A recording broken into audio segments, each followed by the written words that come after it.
Hello, everyone. This is Garrick from Key Issues, one half of Key Issues, and I am back here today to do an updated ranking of the tier list, the Marvel Cinematic Universe tier list. And the last time I did this was like 2 or 3 years ago, and obviously that list is now outdated.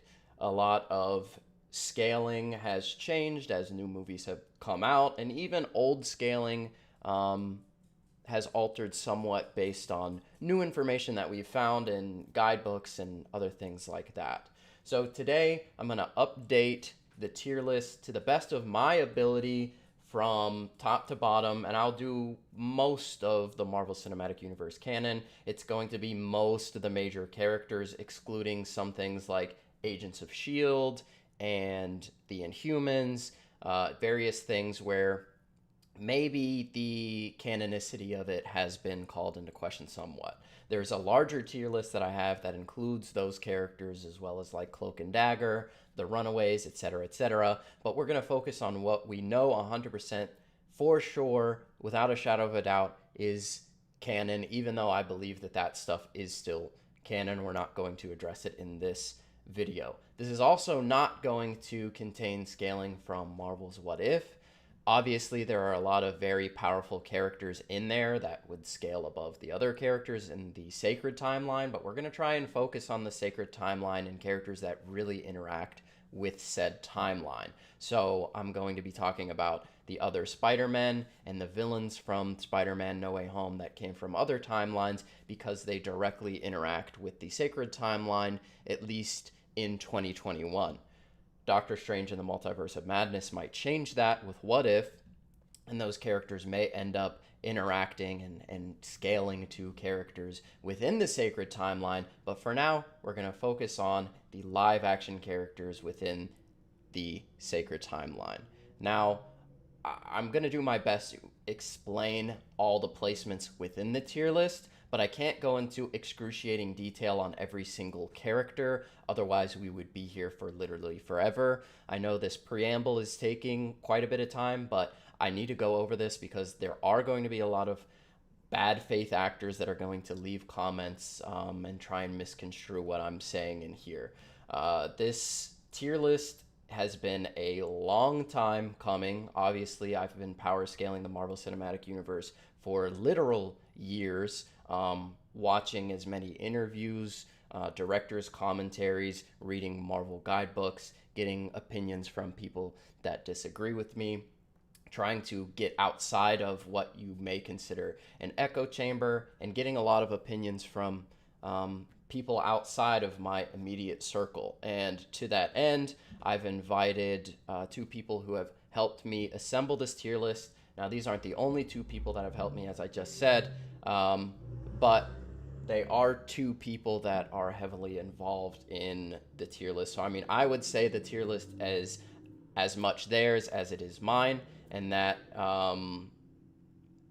they deserve as much credit for the assembling of this tier list as I do.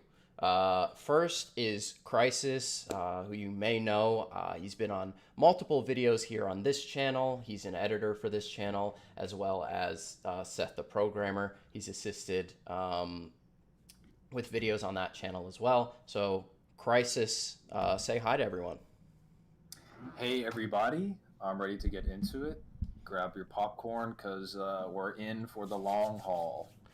And I also have TheChadWick here, who is also a friend of the channel. He's a moderator in my Discord who, like I said, has been helping me power scale the Marvel Cinematic Universe for years.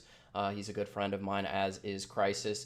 If you want to check out TheChadWick's channel, I've done a collaboration with him over there talking about Resident Evil scaling, which was a lot of fun. But Chad, say hi to everyone. Yo guys, how's it going? Yeah, I just can't wait to see all the controversy that you're about to start.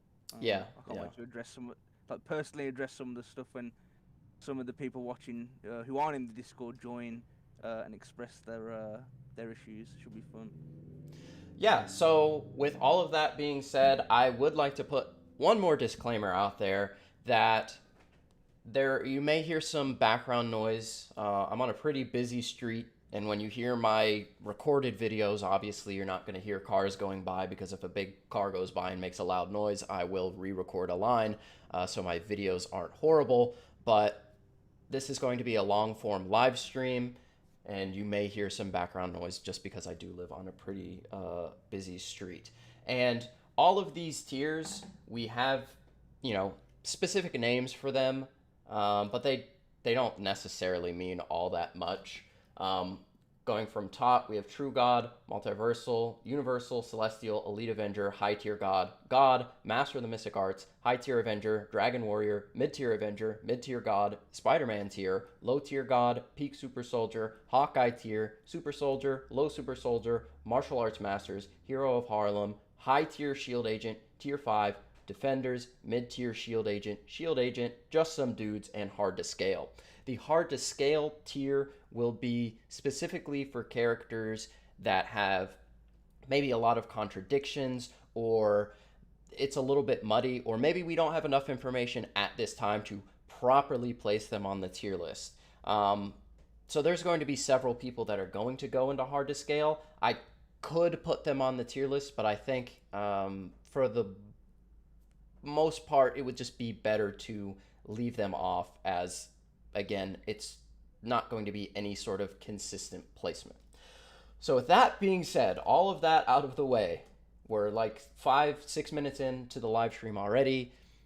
Let's go ahead and hop into it. Like I said, this is going to be live off the top of my head, and all of this is, obviously not going to be pre-recorded. I'm going to do my best to remember everything, but there's a ton of characters.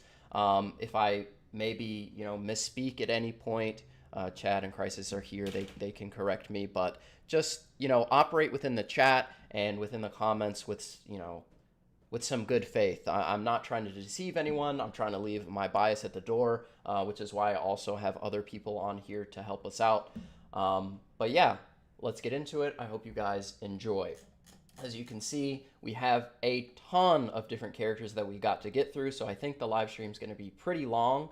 And I do have a lot of videos specifically for a lot of these characters. So, like I said earlier, if I were to go into the power scaling for each character and name the specific reasoning why character A would beat character G, then we would be here for, like 24 hours straight just talking about every single placement on the tier list. So I'm going to try and speed through it, but give you guys as much context and information as humanly possible. If you want more context or more information, check out the videos that I have on the channel on the specific characters that are on the tier list. Some are like 20-30 minutes long. That's how much time it takes to properly explain the scaling, abilities, skills, and powers of some of these characters. So you have to understand that I can't literally explain everything and all the nuance of so many characters. And we are going to run into some instances where one character is going to just counter another character and be lower on the tier list. We're operating under the assumption that the higher the character is, that means that they should consistently be beating the people below them, not necessarily meaning that they would 100% of the time beat every character below them. And characters within the same tier, it's an even one tier apart from each other. These are going to be contentious placements. And if you disagree with someone that's close to someone else in a tier, you can make arguments for either character. So let's get started.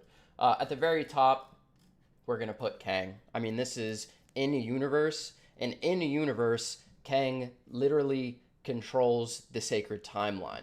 How does he beat Dormammu? Well, have you seen Doctor Strange? He has Doctor Strange's like standard equipment. So within a universe, Kang obviously controls everything that goes on. So I don't think that's a very contentious placement, and I don't think, there's a lot of arguing going on there. And we're going to just go through this tier list as we see characters. So we're going to just, start from the character on the left and then just go all the way to the bottom. But do you guys have any comments on Kang?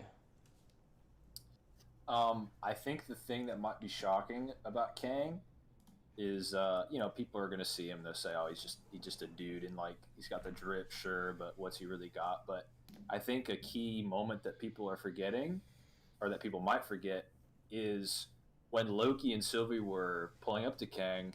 He was trying to convince them. He's like, "Hey, I can just make you guys a timeline where you beat Thanos, and you guys can all hang out and just have it all." So I think that goes to show, sort of like, imagine that in a versus scenario, where he could just manufacture a timeline where whoever he's trying to defeat, or whoever he's talking to or interacting with, he can just, from his position, just have it so that they died before they were born, or that he just sent some guy so they never existed. I mean, that's sort of the utility of Kang, where he's actually far beyond just a guy in a chair. Yeah. And of course, Kang ended up, dying, but could have easily prevented that if he, chose to do so. He essentially allowed Sylvie and Loki to find him out and get to the end of time because he was tired of his job. If he wasn't tired of his job, of course, he could literally rewrite the timeline to do anything that he'd like. So yeah, I think Kang in universe, of course, is here. Out of the context of being within the Marvel Cinematic Universe, he would, just be a dude. So let's move on here to Odin. I think it's pretty universally accepted that Odin is a high tier character, and we're going to have him an Elite Avenger. We'll get into more context, I think, as we move along and add more characters. Right now, there's not really much I can tell you than this is where I have him placed. Hela. I think another really easy placement. Of course, Odin beat her twice. Odin should be significantly above her, so one tier above, I think, is good for our placement here. Gilgamesh. I'm going to also put him in high tier god, and we'll talk about him more as we move along. Again, as we add more characters, I think things will become much more clear as to why these characters are where they are. Endgame Scarlet Witch. We also have in Elite Avenger, again, characters that are going to be right next to each other. And Wanda and Odin are right next to each other on the tier list, are contentious placements. If you think Wanda beats Odin, that's fine. I personally think Odin has more than enough hacks and power to beat Scarlet Witch from Endgame. And again, this is specifically Scarlet Witch from Endgame. We have multiple versions of different characters on here.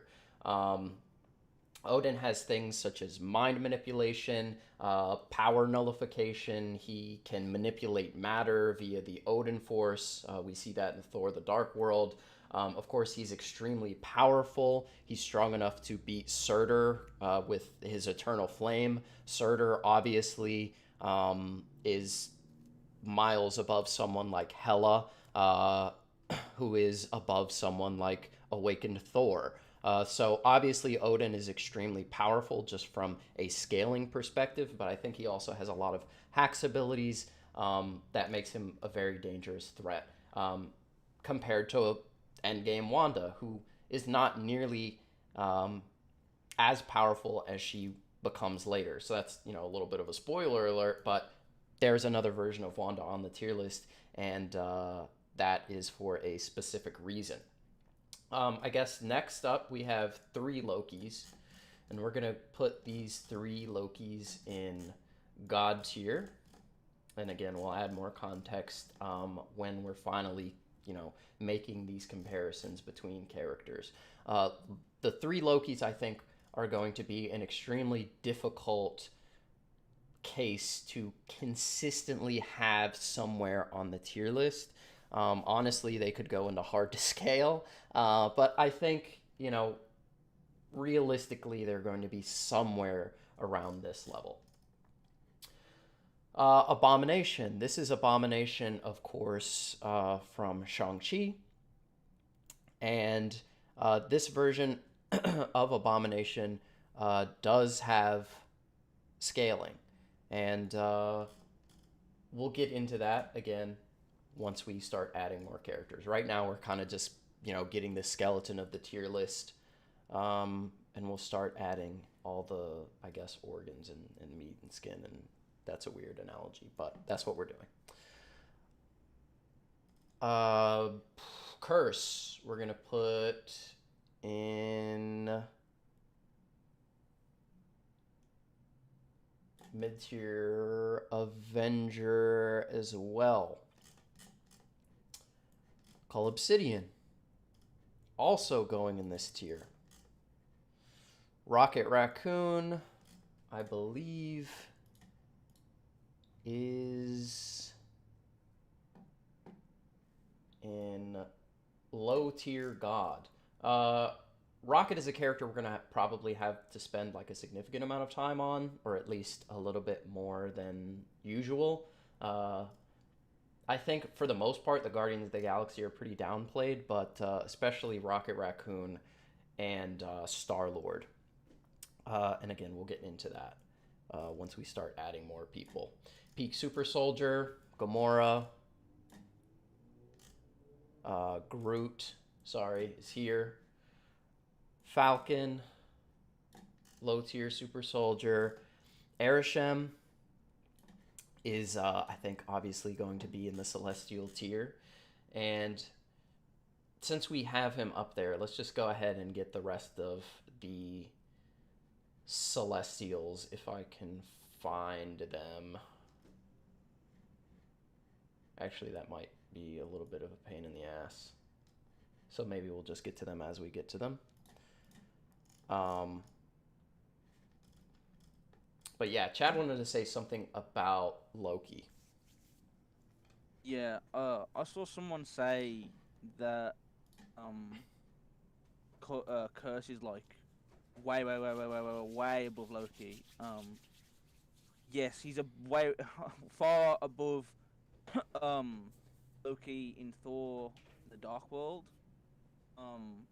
But, if you've seen Thor: The Dark World, Loki had a plan for all of that. His entire goal was to seemingly get killed so he could replace Odin on the throne.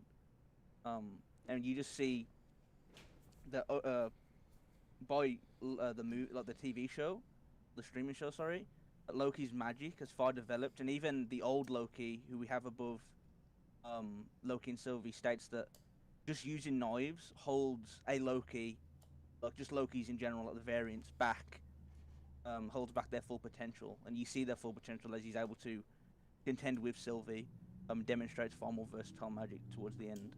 So yeah, plus he just has Uru blades as well, which should be able to damage Curse. Yeah, I mean, that's a really good point. I guess I should have brought up when Curse was moved on to the tier list, but like I said, the nuance of Loki is, there's a lot to go into. But as Chad pointed out, specifically, Loki beat Curse like we saw it on screen. There's no reason to think that Curse would ever beat Loki, or could ever beat Loki. He uses, of course, his own black hole grenade to beat Curse, but Curse has that as a standard equipment, and Loki could just easily use that again to beat Curse. So yes, Curse is stronger, but again, you guys have to keep in mind that we're talking about who would win in a fight, not necessarily who can punch the hardest or, who can lift the most. So, making arguments for Curse beating Loki when he lost to Loki on screen is a little weird. Up next, we have Awakened Thor, and he is going into high tier Avenger. I don't think, it's any secret that Thor gets much stronger in Ragnarok. It's sort of the whole point of the movie. He awakens his full power and realizes that his power doesn't come from Mjolnir, but from inside, and now he's able to more purposefully wield his lightning in new and exciting ways, and obviously we see him become more physically stronger after becoming awakened. We see this in the Hulk fight.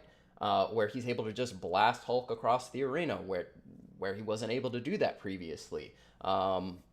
After he begins to awaken his powers when he sees visions of his father. And then finally, at the end of the movie, he gets to sit down with Odin and have that little chat, and we do see that he becomes much, much more powerful. Now, if we're talking about Thor in relation to Loki, again, we're getting into the situation where Loki's magical prowess has increased exponentially during the Loki show. I would never have Loki above Thor prior to Loki coming out. But now that we know that Loki has mind hacks abilities where he's able to control a universal being like Goliath from range pretty much instantly. Of course, he works with Sylvie to do so, but I wouldn't think that Thor has any sort of real mind hacks resistance within the verse. We know he's able to kind of shrug off Wanda's mind hacks for a second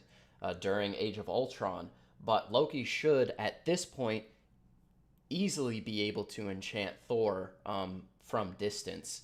So I don't really think that there is a chance for Ragnarok Thor to beat Loki. And again, like I said, it really comes down to how you want to argue the Lokis. I think the enchantment magic is extremely overpowered. I think it's extremely broken and makes Loki ridiculously powerful. How that new power will work within the narrative of Loki Season 2 or wherever Loki shows up next, I'm sure we'll see him have another interaction with Thor at some point.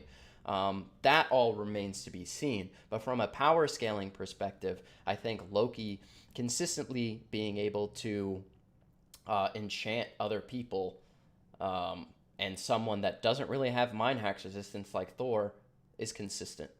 And we're going to get into the Eternals. I see people crying already in the chat. Don't worry, we'll get into why the Eternals are so high. If you watch my Avengers versus Eternals video, then I guess you already know that. Or if you understand the context of the film and the feats that we already know about the characters, you would understand why they're so high. But don't worry, we're going to get into it. So just, hold your horses, I guess. Let's start putting some more characters on the tier list before we dive into too much explanation. We have Black Panther here in his fancy new suit. Gonna put him in mid-tier Avenger tier. Winter Soldier. Winter Soldier is going into Super Soldier tier. We're going to talk about Winter Soldier. Don't worry about it. Scarlet Witch. Extremely powerful, of course. We're going to put her in Celestial tier. The reason she's in the Celestial tier and the reason she is above Arishem, again, when all characters are within the same tier, I think it's contentious. I don't think there's any reason that, why Wanda wouldn't be able to reality warp a Celestial based on what we've seen. You could say, sure, Arishem could, do any number of things to her, just blow her up. I think it really just comes down to who acts first, which is why the characters are sort of relative. So, yeah. There's that reasoning. Also, she has the Darkhold now. She should be far, far more powerful. I think we're going to see the extent of that power in Multiverse of Madness. But if you guys aren't aware, the Darkhold literally has infinite knowledge contained within it. We know that Scarlet Witch can study the Darkhold independently of her body. So she, I would assume, has just been spending all of her time doing that. In her astral form, as her body does X, Y, and Z. But yeah, I think the arguments for Wanda beating Celestials can be made. Regardless of that point, I think she would be a tier above her previous self and also a tier above Odin, just based on her new abilities that she gains within the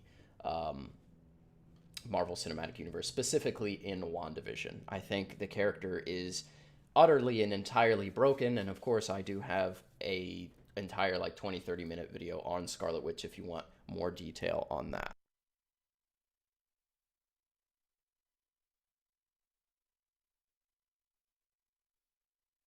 All right. So the Celestials, I've seen like at least a dozen comments in the chat bringing up them being universal and all that. Them being universal is kind of iffy at this point. Most concrete, there's like a calc I think that puts them at star level or something. It's around that tier. Just by being born.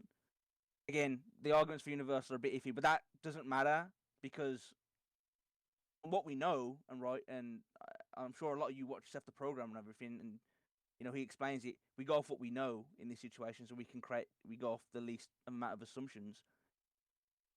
Celestials don't have any resistance to like Wanda's hacks, or like so Wanda by the end of WandaVision, her hacks. And I myself did downplay Wanda and thought like even when she was fighting Agatha and she became Scarlet Witch, or the Scarlet Witch, that all she kept doing was like throwing blasts like she was doing before that amp. Going back and watching it, she relies far more on hacks, hacks-based abilities than I gave her credit for. And the Celestials simply don't have the feats of resisting such hacks to kind of like combat her in a non AP kind of approach to the battle. So yeah. Right. And I guess we should clarify again, even though I said this at the beginning, there's a lot of people that are joining now, and a lot of people that may be misunderstanding. But we're talking about who would win in a fight, not necessarily who's the strongest. Scarlet Witch, I'm not saying is as strong as a Celestial. At this point, I don't think that's even arguable. But we're talking about the hacks abilities. The ability to warp reality itself is an extremely powerful ability. So that's what we're taking into consideration here, not necessarily, you know, Arisham's ability to create and destroy planetary bodies such as stars. I don't think Wanda can do that, and I wouldn't make that assumption. We're talking about hacks abilities, so you guys have to keep that in mind. And when I'm talking about hacks abilities, I'm talking about something that's not pure attack power or destructive capacity. The ability to enchant someone's mind, as Loki can now do, or the ability to warp reality, as Wanda can do with a simple touch, shouldn't be understated at any point. So let's keep hacks abilities in mind when we're talking about this, because there's going to be a lot of characters that are pretty high on the tier list that do have different hacks abilities. I would also like to say, based on all of the comments in the live chat, and most likely comments that might arrive when this is uploaded as a proper video, is the tier names. Don't take them super seriously. Like if somebody's putting Universal, that probably does not mean that they could blow up a universe. So just keep that in mind. All that really matters is, you know, how high or low characters are placed relative to one another. That's really all that, you know, matters.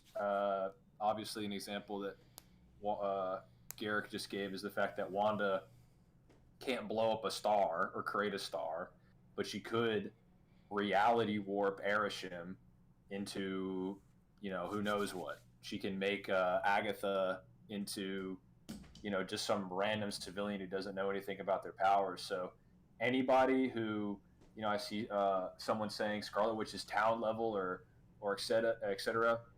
That doesn't really matter because of reality warping. So that's kind of an ability that has nothing to do with durability, or Yeah. you know, Arisham's durability in this case. So, and then anybody who's talking about, you know, this character could blow up a universe, or this character that is put in Universal can't blow up a universe, or this character's a god, so this should be in god tier. Don't get too hung up on that. That's not really what those mean. And Yeah, they're just fun names. They're just fun names. So, and anybody in the comments, if anyone comes in later and sees that, just correct them as well.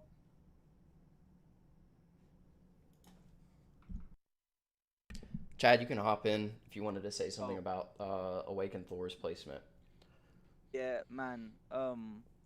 Like the Thor fanboys are out in droves. Thor goes through so many um different, I guess, forms. I use that real loosely, or states of power would be a better term. Like, and the states of power are pretty different. Um, that we just have multiple placements for him. We have pre-awakened Thor, so anytime Thor has Mjolnir before obviously Endgame. Um, we have awoken Thor, as you see there on the tier list, which is from when he fully awakens his powers, right from the arena in Thor Ragnarok against Hulk, all the way up until he gets Mjolnir in Infinity War. We have Infinity War Thor that Garrick has yet to place, who has Stormbreaker, and Endgame Thor as well, who we will definitely have to explain. But you Thor fanboys need to just chill out a bit because Awoken Thor isn't all that, especially compared to like I said, Infinity War and Endgame Thor. Yeah. So we're gonna get into all that. I mean, I'm not sure what the issue with Thor's current placement would be, other than like maybe the Lokis or Gilgamesh, but we haven't even talked about that scaling yet. So we'll get there. Everyone, hold your horses. We're gonna explain everything uh, as we get into it. So let's continue. Ebony Maw. Ebony Maw's a very interesting character. I think he's got a lot of high tier feats, but he's a little weird. For now, I'm gonna put him in mid tier Avenger, above Black Panther. I mean, I don't think that's really like arguable. There's nothing Black Panther could really do to Ebony Maw at any point, or any of these other characters. He essentially would just be untouchable by them. Um, but yeah, Batroc, our first really low tier character. We're gonna put him in Defenders, and we'll talk about that more later on. Here's our next Celestial. Ego's a bit of a weird case. I think, like Arishem, he may have been a Celestial that was sort of just popped up within the universe prior to everything, and just didn't get the memo on what their plans were. His power should just be equal. We haven't really seen any distinction in power between any of the Celestials. Maybe he doesn't have complete control over all the power that a Celestial has, just because he's sort of so far removed from everyone else. But I think all of that will sort of become more clear as we move along. Ego is a very interesting case as well because of his core, and he can only be killed by destroying the core. He's pretty much invulnerable, other than that.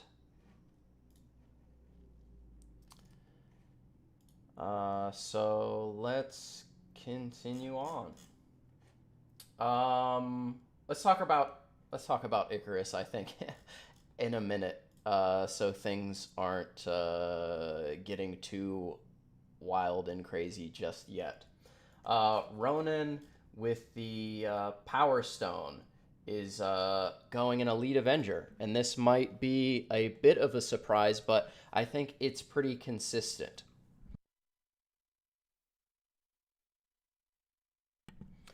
So I'm going to toss it over to these guys so they can explain really why Ronan is so high on the tier list, despite him, losing to the Guardians of the Galaxy.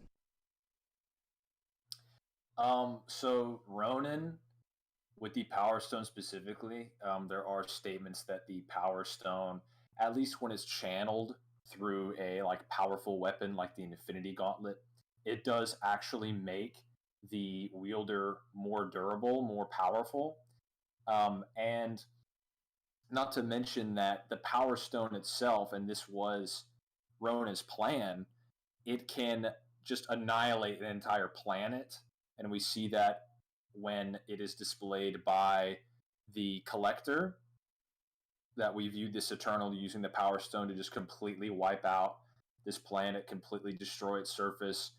It evaporates all the clouds in the sky, which would take exatons of force to do. And of course, there's statements that it's just going to destroy the planet.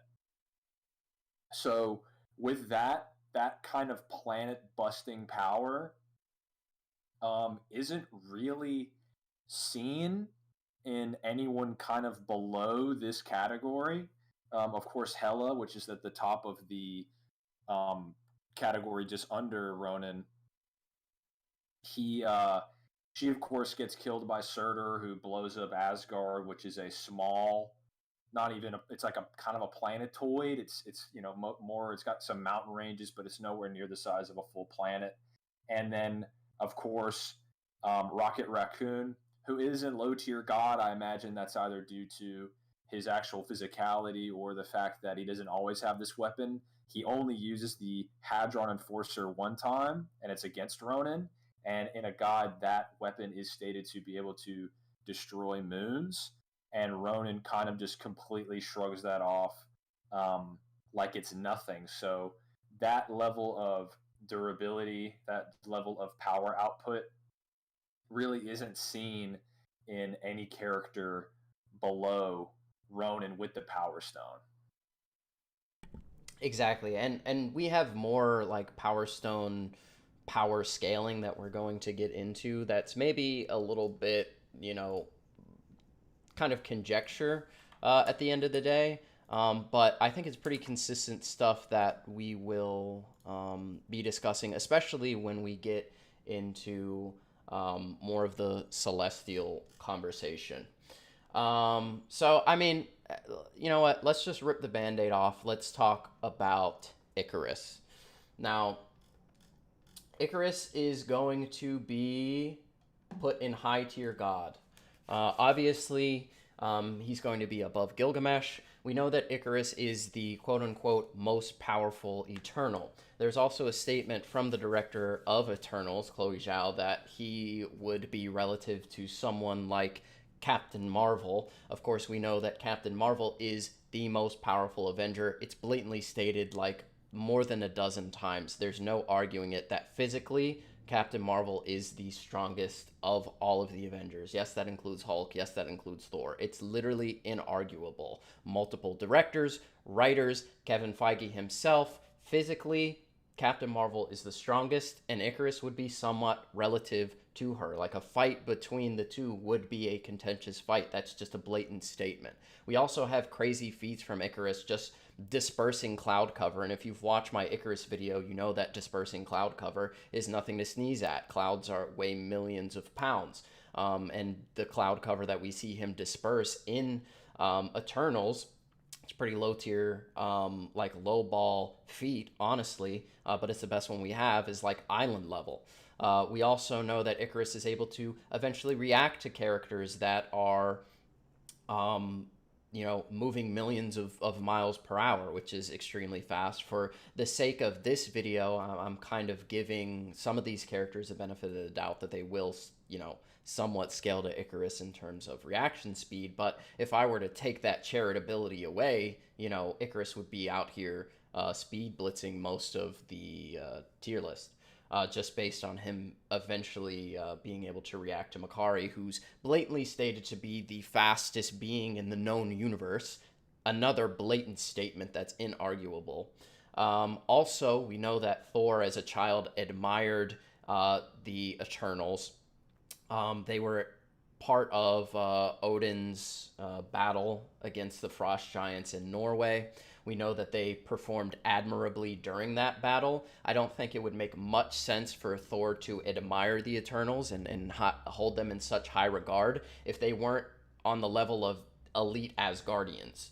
Thor doesn't, walk around drooling over the, everyday Asgardian warrior. I think him being so enamored and admiring the Eternals speaks to just how powerful the Eternals actually are. So sure, that's like a narrative argument, but it supports the statements that have come from the creatives within Marvel as well, where Icarus is somewhat relative to Captain Marvel in terms of strength, and Captain Marvel is just blatantly called the most powerful Avenger of them all, at least physically.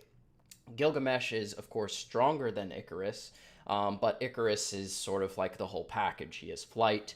He has the energy beams that he can emit from his eyes, and things like that. So if you're downplaying the Eternals, I mean, you're a literal smooth brain. I don't know what to tell you at this point. It's blatant. There's not really any arguing that the Eternals are extremely powerful, not only based on feats, but based on the multiple statements that are within the Marvel Cinematic Universe, directly comparing them to the most powerful beings physically that we've seen in the Marvel Cinematic Universe. And that's not even, talking about speed, and we already referenced how Makari is called the fastest being in the known universe. That is just it's just a fact. So if you're going to cry about the Eternals being this high, then cry. Argue with a wall. You're wrong. It is what it is. And I mean, if you want to use another narrative argument, you can say like Icarus and Gilgamesh are both like the most powerful Eternals of their like little cell. We're assuming that Thanos is also an Eternal. He's just blatantly called Eros's brother. Eros is of course an Eternal as well. But Thanos could be adopted. That's certainly a possibility. He could just not be an Eternal at all. But as of right now, he's Eros's brother. Going off of that fact, I would say narratively, it would make sense for Thanos to be somewhat relative to some of the other Eternals that are as powerful as they are.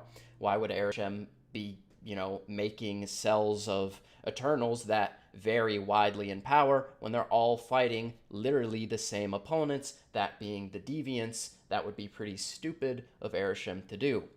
That is going off of the assumption that Thanos is an Eternal, which he may or may not be, but we do know that he is Eros' brother. Eros is an Eternal. Ergo, it's not a great leap in logic to say that Thanos is also an Eternal.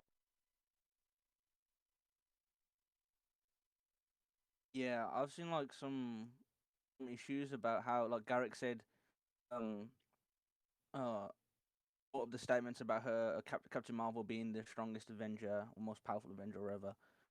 And a lot of people say it's just advertising.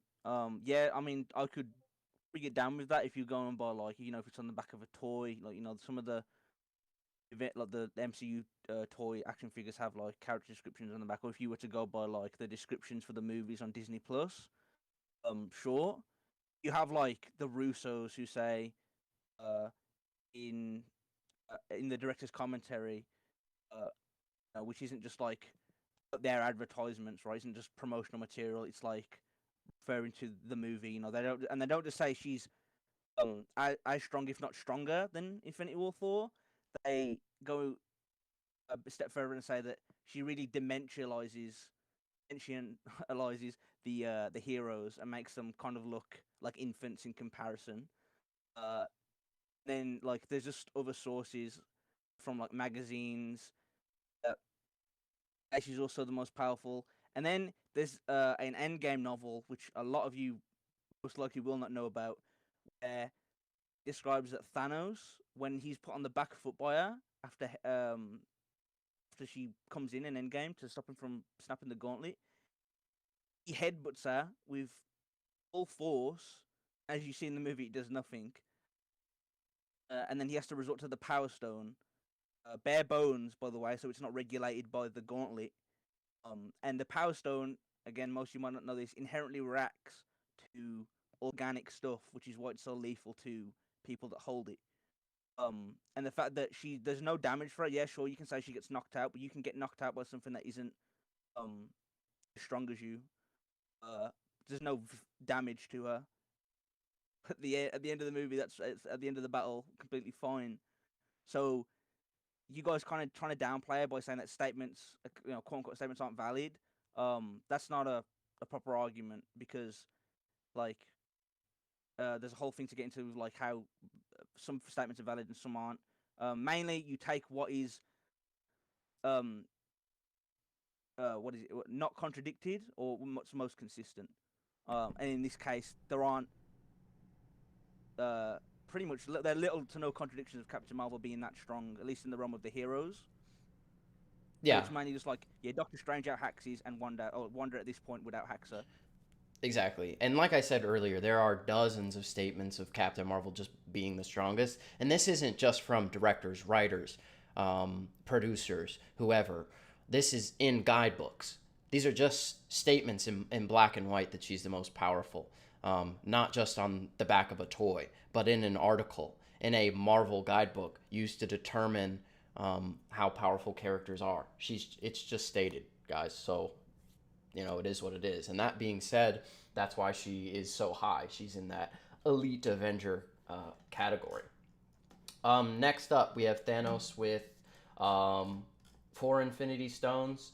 I'm going to also put him here in Celestial tier.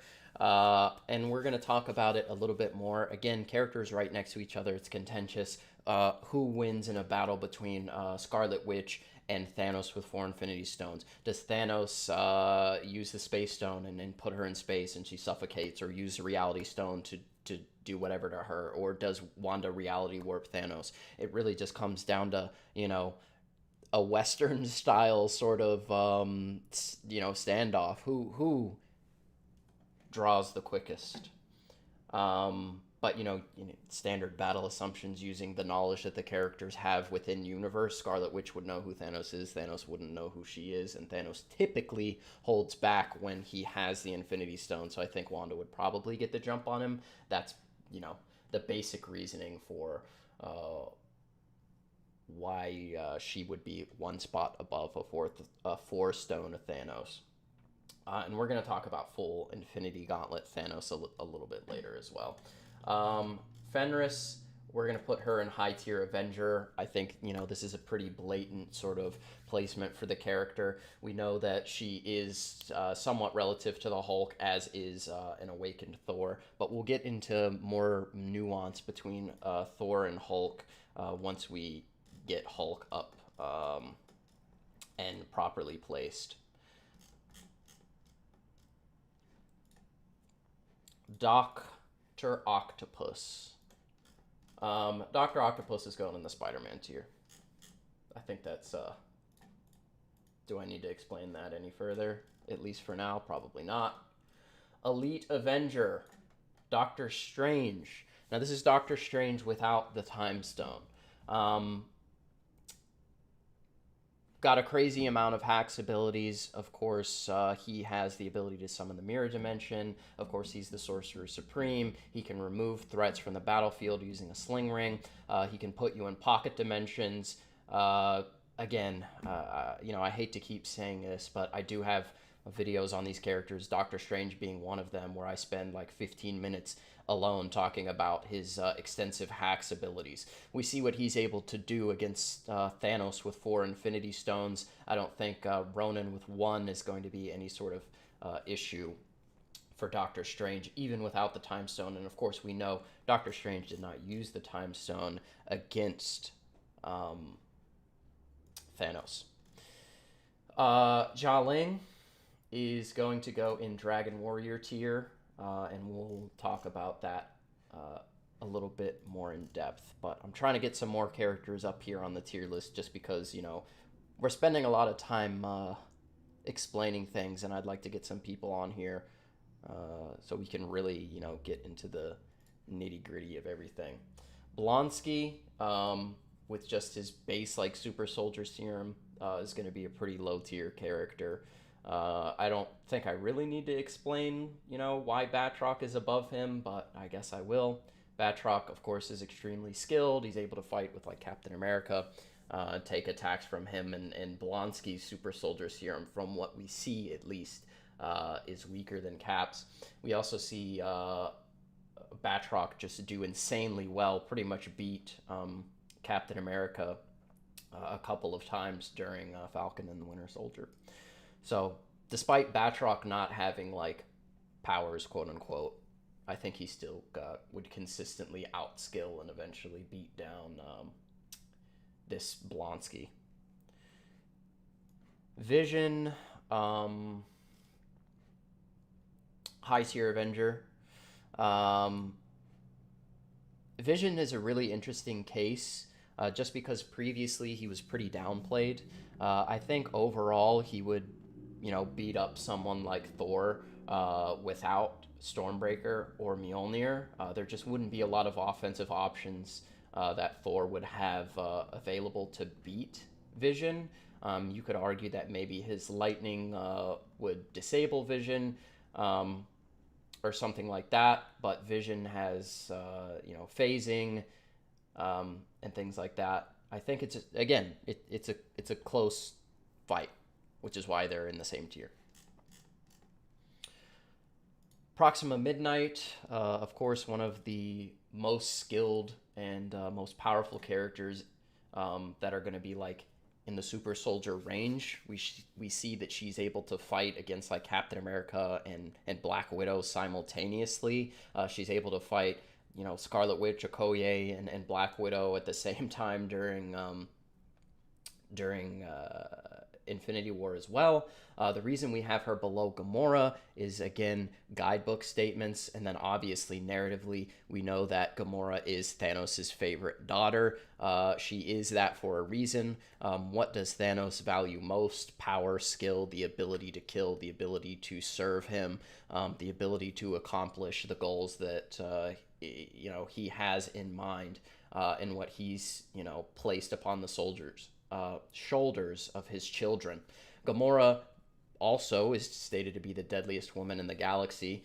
Proxima Midnight lives in that galaxy, and yeah, I think it's just narratively it makes sense for Gamora being above Proxima, and then also via this just blatant statements that we have. There's not a lot of cross scaling really with Gamora because she's kind of separate from everyone in Infinity War.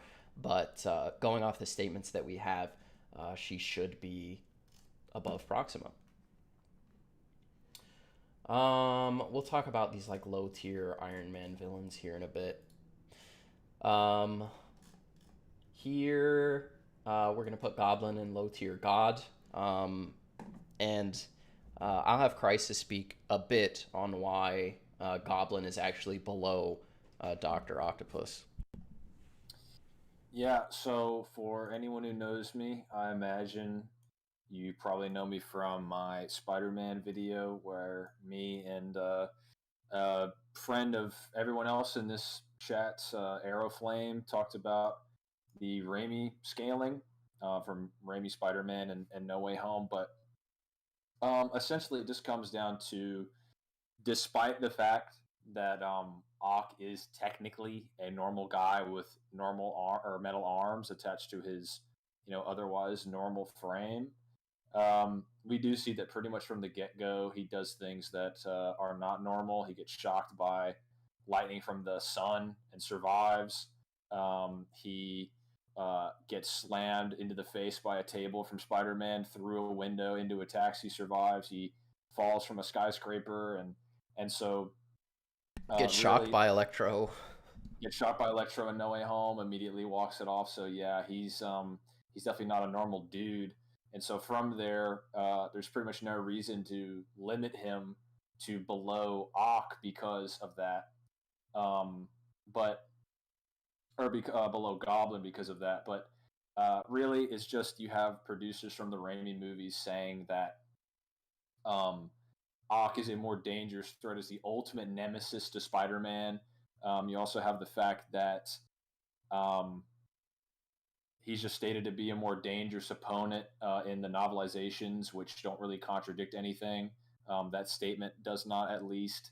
And then we also have the fact that Spider-Man in the Spider-Man 2 novel was stated to have grown stronger than ever after he regains his powers when MJ is taken. So throughout that entire train fight, that Spider-Man is stronger than the Spider-Man who beat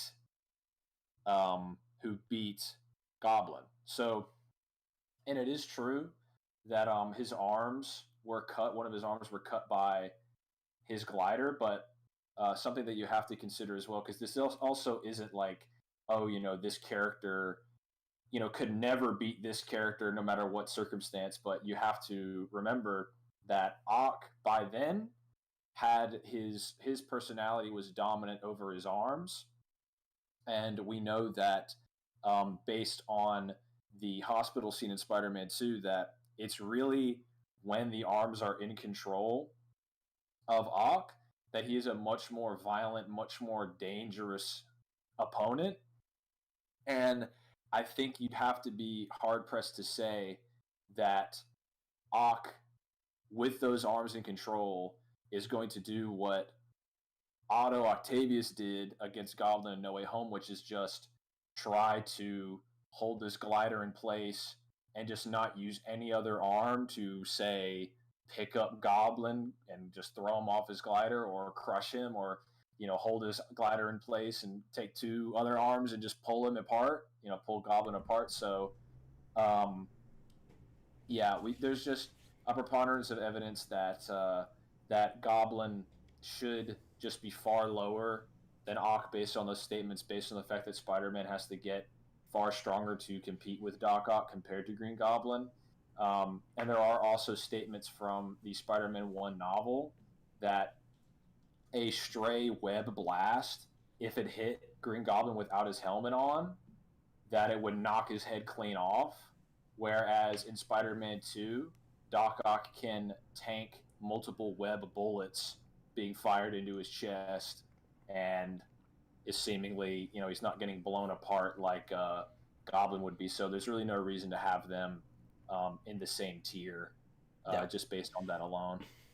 Right. So, I mean, there's a lot of nuance to Spider-Man scaling, especially when we're considering characters off of the typical sacred timeline, because we have to consider the scaling from Spider-Man 1, 2, and 3, The Amazing Spider-Man 1 and The Amazing Spider-Man 2, and then also factor in what happened in No Way Home. So if you're not, an expert on the scaling from those three movies, you're going to miss out a lot on the nuance.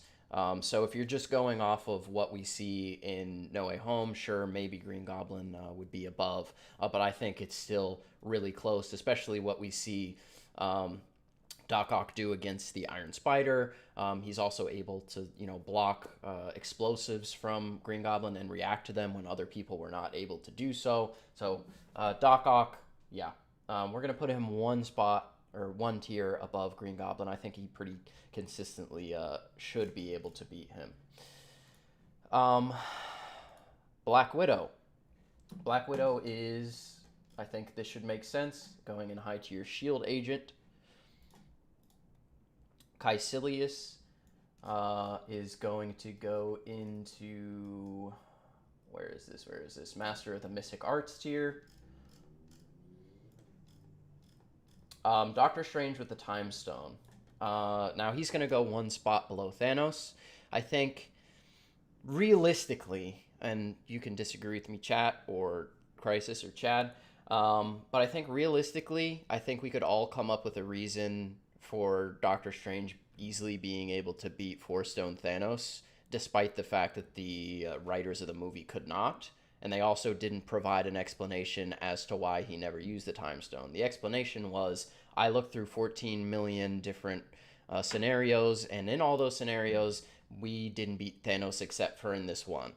So maybe in the one after that, he uses the Time Stone to stop time and put Thanos into Hell Dimension and take away the different Infinity Stones that Thanos has on his arm. We know that Doctor Strange with the Time Stone can apply stopped time to specific people. So he could literally just remove time itself from Thanos' body. He could fast forward Thanos until he, dies of old age. He could rewind Thanos into non-existence. There are a bunch of different ways for Doctor Strange to win. So within, the power scaling sort of debates and arguments, you can come up with a million ways for Doctor Strange to win. But at the end of the day, the writers say he can't beat him, so let's just put him one tier below. Even though I think,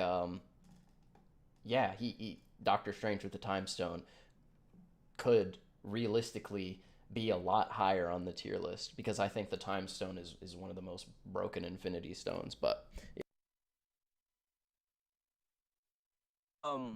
Now, obviously, this list is more so who wins. I guess that's fair to say, right, Garrick?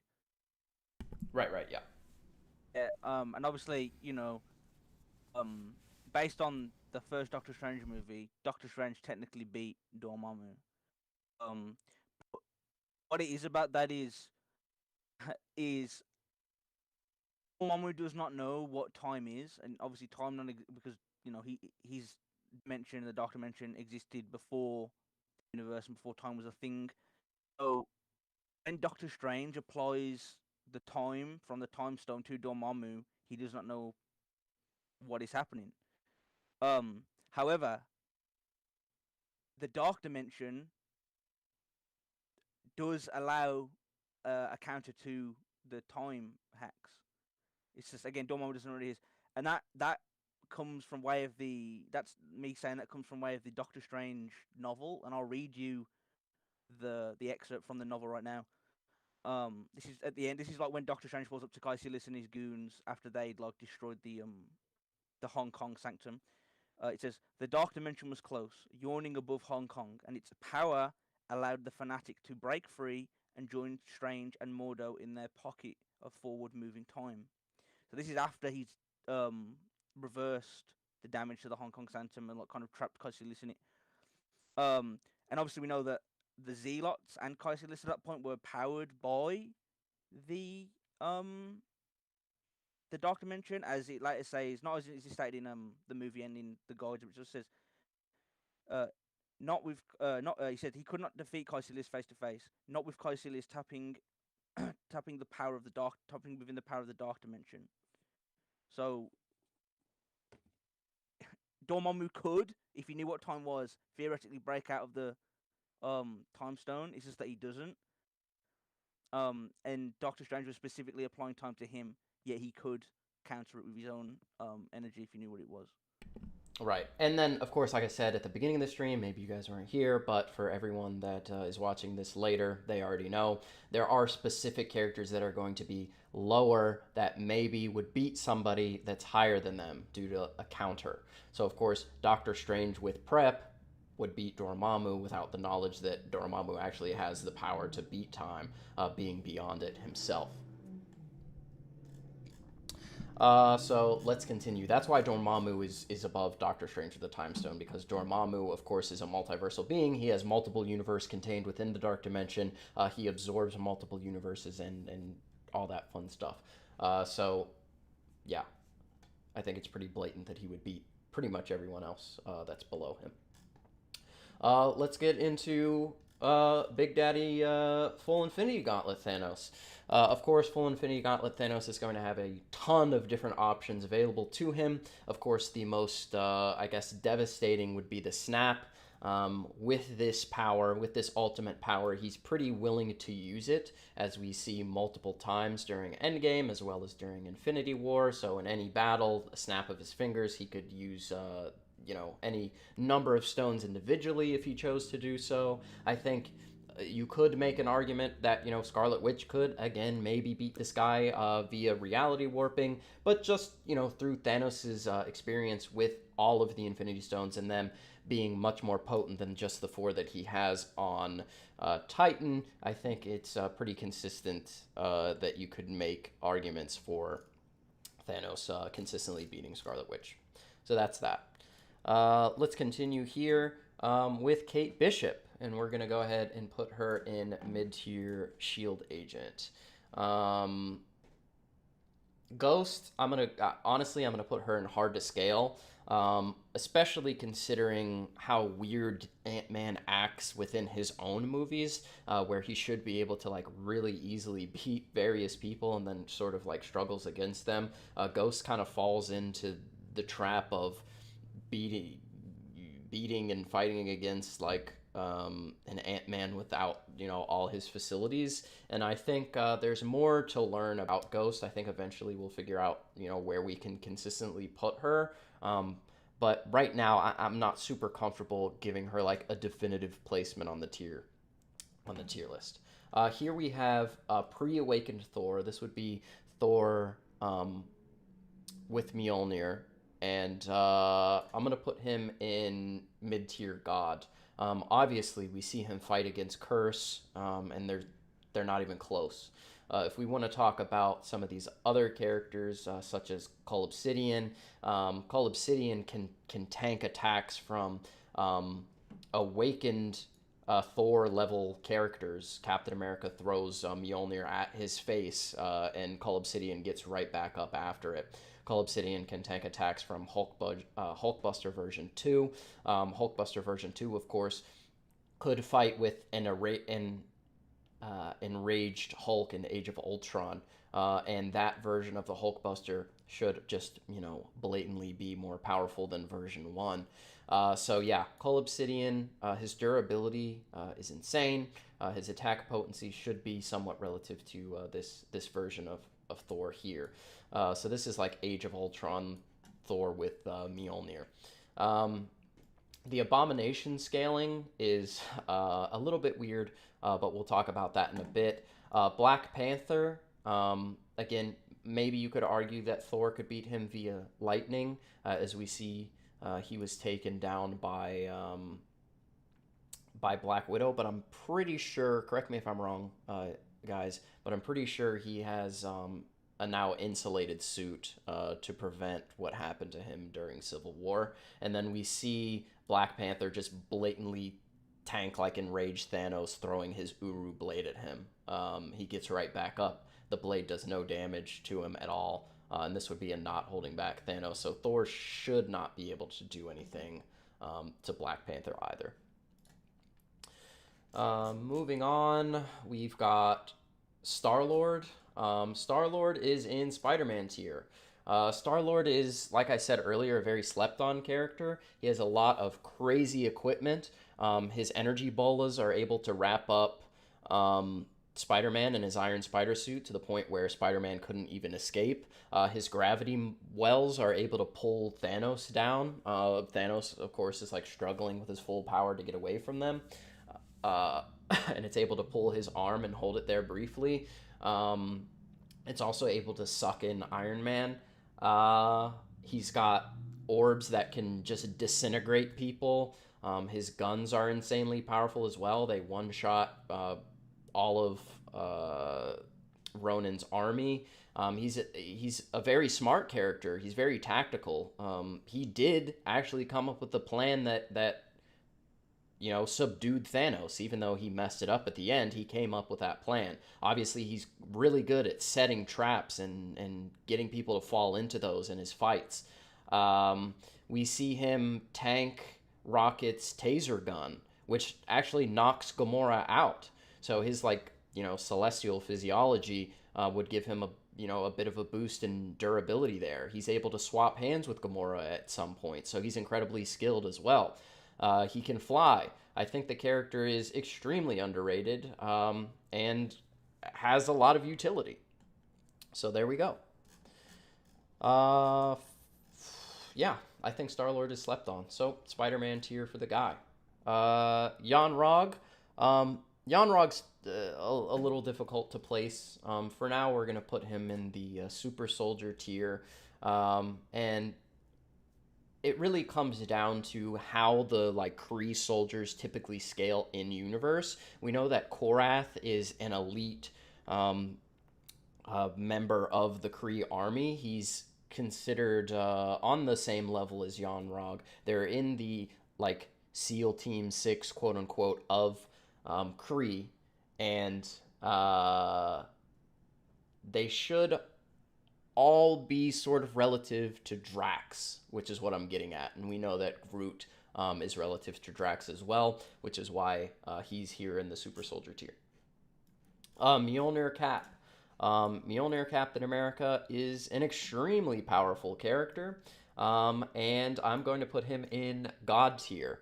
He should have similar mind hacks resistance to Thor. I think it's no stretch to say that any of the Lokis would be able to not only sort of deceive him with their magic, but also enchant him. That's really what it comes down to with the Lokis is the enchantment. So, Captain America being unable to sort of resist that, it's kind of just, a one-shot sort of deal. kind of unfair for a lot of other characters, the Loki's new abilities. But I sort of went into greater detail a bit earlier, so if you missed that, go back and watch it if you're in the live chat. Iron Man, we have in mid-tier Avenger. I think, prior to recently, Iron Man was sort of downplayed by a lot of people based on the fact that we had a lot of statements of Thanos holding back, but now that we know more about the intricacies of their battle, I think it's pretty consistent that Iron Man should be up here at this level. Him having the ability to also counter people's fighting styles should be kept in mind, especially when considering his fight against Thanos. He didn't really have access to his AI, being separated from the internet. He never really uses his AI at all against Thanos, and never offers that up as an out. But we see how powerful Iron Man is. Really the only one to put any damage on Thanos until Thor. So I think Iron Man is incredibly powerful, has a ton of versatility, and would be very, very hard for most characters in the universe to beat. But he's sort of, capped by these higher tier characters. Vision is essentially Iron Man, but better in every single way, right? So this is sort of where we're capped at this Iron Man, at least. There are other versions of Iron Man, which we will, of course, get to. Aeson the Searcher, I'm going to put here in Celestial tier. I'm going to put him above the other Celestials, and this was the Power Stone scaling that I was referencing earlier. Of course, we know that the Power Stone is planetary. We just have blatant on-screen feats, on-screen statements about it being able to destroy planets. We've seen Thanos tear apart moons with the Power Stone. We've seen Aeson lay waste to entire planets as well with the Power Stone. And then, of course, there are multiple other statements. I think it's a pretty much a low ball to call the Power Stone planetary. We know that the Celestials are at a baseline at least star level. It wouldn't make much sense for Aeson to go out and get something that's weaker than him. So, narratively, I think it makes sense for the Power Stone to be stronger than star level, but also within the context of the universe, I think it is as well. The Reality Stone is planetary. The Mind Stone is planetary. The Space Stone has enough energy to destroy a planet as well. If these lesser, and I'm using air quotes here, lesser Infinity Stones, at least in terms of power, are planetary at a baseline, the Power Stone should be more powerful than them as well. And we also have blatant statements that the Power Stone actually amplifies the power of the other Infinity Stones within the Infinity Gauntlet to the point where they're able to tear apart a universe. So there are even arguments that you could say, hey, the Power Stone might be universal, but we know that it's above planetary for sure. It makes Ronan at least moon level, but Ronan no-sells a moon level attack while he's amped by the Power Stone, so it should be far above that. So yeah, those are all the arguments for the Power Stone. I think the Power Stone should be higher than the Celestials, which is why I'm just going to put Aeson one spot here above. Of course, we know why Doctor Strange would win. We know why Thanos would win. He has the Power Stone as well as 3 other stones, and then we've already talked about Scarlet Witch. Nebula. She's going to go right next to Gamora. I don't think this needs much explaining. Mysterio is going to go in Spider-Man tier as well.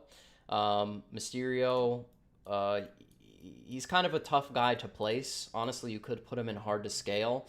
We know that the drones have like city block level capabilities in terms of like what they're able to destroy at the highest level when they're working in tandem. And then, of course, his illusions are extremely intricate.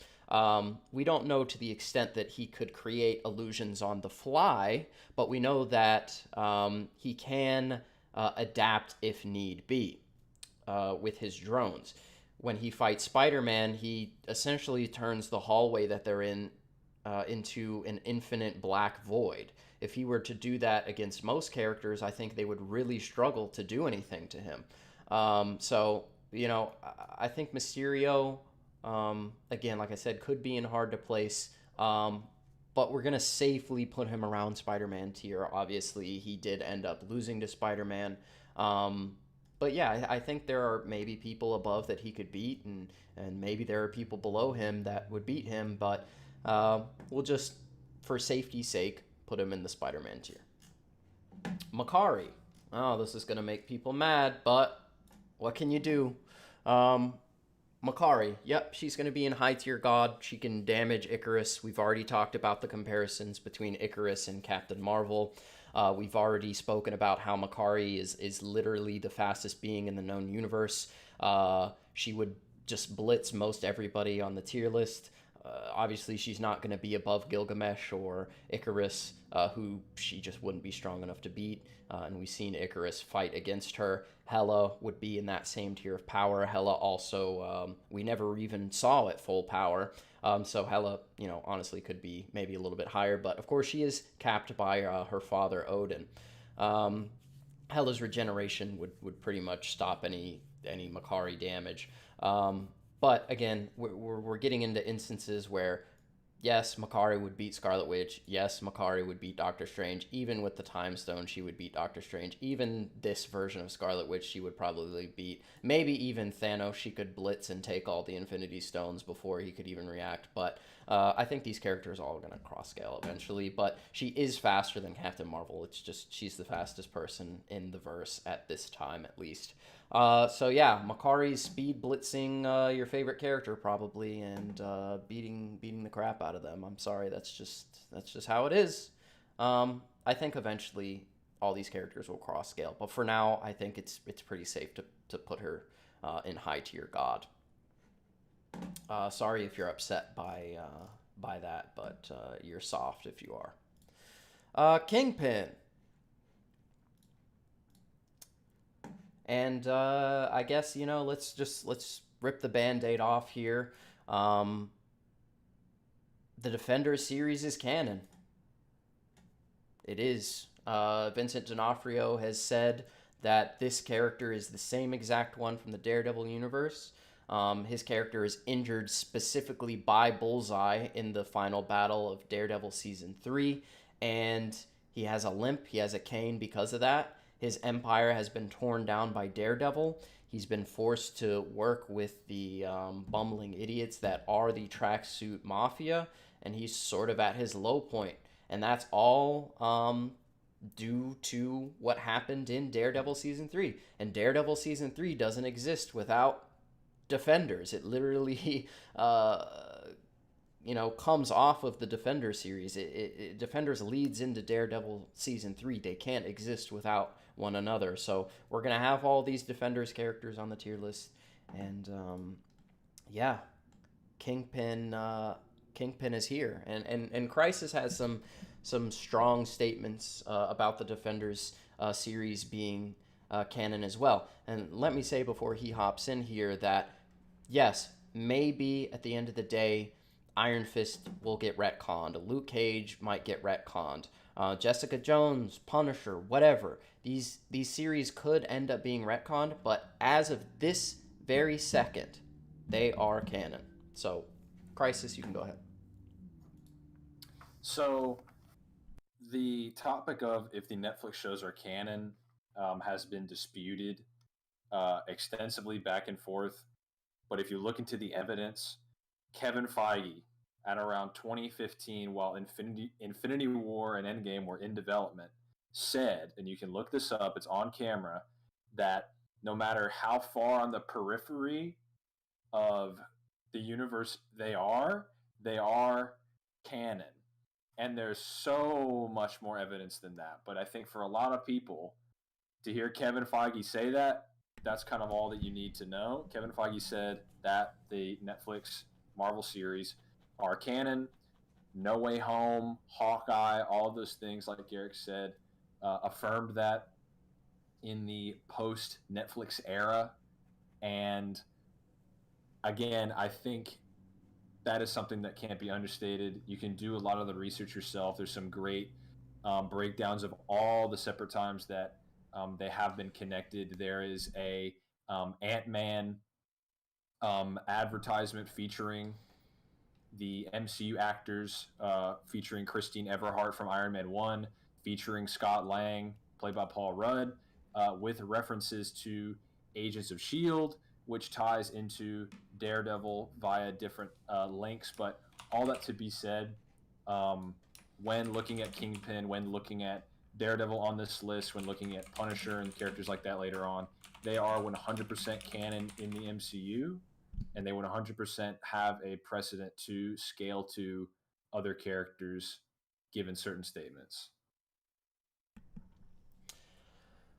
All right, so there you have it. Let's continue on. Ant-Man. Ant-Man, of course, we're considering both the small and large versions of the character. He can get big, he can get small. So we're going to put him here. Obviously, he one-shots Cull Obsidian, who's extremely durable. You could even, make arguments that Ant-Man could possibly be higher, above Thor, maybe above Cap. But for now, I think it's pretty safe to have him around this level. So we're going to put him in high-tier Avenger. Oh, I guess we didn't really talk about Kingpin scaling.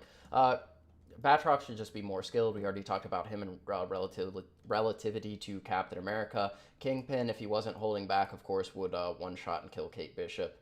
It took a combination of, 4 or 5 of Kate Bishop's most powerful arrows just to knock him down for a second. So, there you have that. The Ancient One, she's just going to go one spot below Doctor Strange. I think the two characters are pretty much the same, pretty relative to one another. She also has, the Dark Dimension amp, which you can take into account, but both being really high tier Sorcerers Supremes with hundreds or even thousands of years of experience, going off of the statements of Doctor Strange, practicing in various time loops and via all of his practice using the Time Stone against Thanos, because there are statements that he literally lived through every single scenario, and if you want to, try to parse out how long that was, it was an insane amount of time, so he should be extremely well-rounded in terms of overall ability. The Ancient One should be somewhat relative to that. Druid is also going into high-tier God. Of course, we know about his mind hacks. Should have better mind hacks than even someone like Scarlet Witch, but he's not going to be as powerful. Depending on how they work the mind hacks into the rest of the verse, he might, even be Infinity Gauntlet Thanos level if he's just able to instantly mind hacks various people. He doesn't have the best mind hacks in the verse. That would be Mantis, someone who can mind hacks the Celestial. Druid says that he cannot, but he does or should have better mind hacks than Wanda, being able to mind hacks the entire planet, whereas the best we've seen from Wanda is, mind hacking an entire city, which Druid also does pretty casually during Eternals. He also tanks killing blows with killing intent from Icarus. Up next we have Thanos. I'm gonna put him right between these two. We already know, because I've already discussed it, that these two characters, Captain Marvel and Icarus, should be somewhat relative, with Captain Marvel having a slight edge. Icarus just having more versatility than Thanos. I think it makes sense for him being up here, but I think you could easily make the argument that Icarus stomps based on Carol's various statements, Carol's various feats against the Thanos who wasn't holding back, and then also the novel statements that Chad had brought up earlier about Captain Marvel just being above Thanos in terms of overall strength. And in that instance, you would say, okay, well, Gilgamesh is stronger than Icarus, so he should be above Thanos as well. But again, I think it's contentious with all of these Eternals, assuming Thanos is an Eternal, which we've already talked about at length. So this is why he's placed here. U.S. Agent. U.S. Agent is extremely powerful for the super soldier tier characters. I'm gonna put him one tier above super soldier. Not quite peak super soldier based on his skill. I think just not being there overall, but we'll get into that, I think, a little bit more. But obviously, we saw what he did against Falcon and Winter Soldier. Daredevil. Gonna put him at top of defenders for now. Extremely skilled. Should be at least Batroc level, if not more so, plus his armor. He's already beaten Kingpin twice. Yeah. Whiplash and his full crazy suit we're going to put in low tier god. Drax, we've already talked about this a bit, is going to be relative to these Kree level characters. I think these two are close, but I think Groot gets the upper hand. We know that Groot can pierce Drax's skin, so he should just be able to like run through him and kill him, even though Drax can physically break out of Groot's vines. They're going to be relative in overall strength, and I think Groot just has more versatility than Drax does at the end of the day. This Abomination, we're going to go in peak super soldier tier. This is being very charitable to this version of Abomination, and while we're here, we might as well just get Hulk. We know that Hulk has got exponentially more powerful after his first film. Even between Incredible Hulk and the first Avengers, he's gotten more powerful physically. But these two shouldn't even really scale in terms of speed. They kind of miss out on the speed cliff just because we know that Hulk does get more powerful. So we're being pretty charitable putting them up here. But yeah, they're going to be around this level in strength based on the calculations that we have. Now, you might not think that it makes much sense for Doc Ock to beat Hulk, but this is an incredibly, no pun intended, weak version of the Hulk. But Chad, being the Hulk expert, I'll let him hop in here and explain it a bit more. Yeah. So initially we had Hulk a bit lower, I think, and Abomination. Well, those specific versions. Just basically going more so off the feats. I think they get to about small building. But thanks to the Wakanda Files guidebook, which is like a bunch of in universe documents and files and shit, have the various Avengers Initiative files. And one of them is for Hulk during the Incredible Hulk, and in it they say that like he can rip through practically any metal that they know of at that point. And obviously at that point they would also know about Iron Man, at least Iron Man 2, would be fair to say. Being as obviously Coulson and Nick Fury were like monitoring Tony Stark in that movie. And not only that, but General Ross also hires out the sound cannons in the Incredible Hulk. They're from Stark Industries. So the Incredible Hulk and Abomination, that tier should be about, I think it's building level. They come to probably a large building. Right. But obviously, Whiplash, he's stronger in Iron Man 2 than both Machine and Iron Man. Not counting their combined Unibeam clash. But that's the scaling down to a general gist. Okay. So that is the Hulk information. People are saying Chad's a little quiet, but I have him turned up to max in Discord, so I'll try and figure out what's going on with that while we continue on here with the rest of the tier list. Okay, so we are at Black Panther, and this is going to be pre-solo film, so like Civil War. And we are going to put him in Spider-Man tier. There's not really anything Mysterio would be able to do to him in terms of like attack power or Doc Ock or any of these other characters, just because Vibranium is as durable as it is.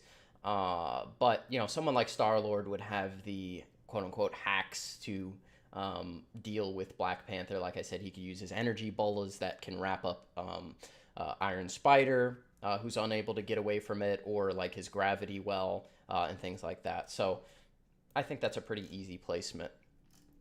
for us to make. Okay, now here we go. All the crybabies in chat can be quiet because I'm gonna explain the Xiao Ling scaling. So the 10 rings, extremely powerful. We have statements that a fight between Hulk and Shang-Chi could go either way. And we have additional statements from the director that the 10 rings are, sort of Thor and Hulk level in terms of power. We know how incredibly skilled Shang-Chi is. That would also extend to Xiao Ling, who I believe is relative to him in skill. Shang-Chi being a master of various martial arts. And Xiao Ling having dragon empowered armor, as well as magical dragon weapons, would easily be able to take care of a lot of various characters. Now, there are, certain counters that you can make to this. Iron Man could, catch her in the head with one of his attacks or whatnot. But Xiao Ling would scale to him in speed and would have the AP to deal with him physically.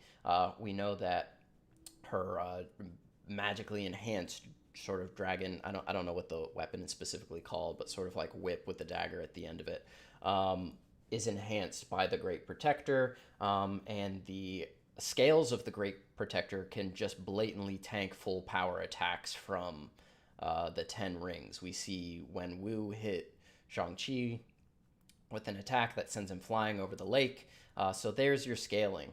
She should be, I think, slightly above Hulk in terms of like AP and Thor with her bladed weapons, and Shang-Chi would be, of course, relative to that. Of course, Shang-Chi has more versatility with the 10 rings. He would be able to do more with them than she could do with her basic weapons, but their armor should be able to hold up to most everything in the verse, and then their AP would be up there as well. I think at the end of the day, they'll probably end up being much higher, at least Shang-Chi for sure, but Xiao Ling should be somewhat relative to her brother with all of her weaponry, and after everything is said and done.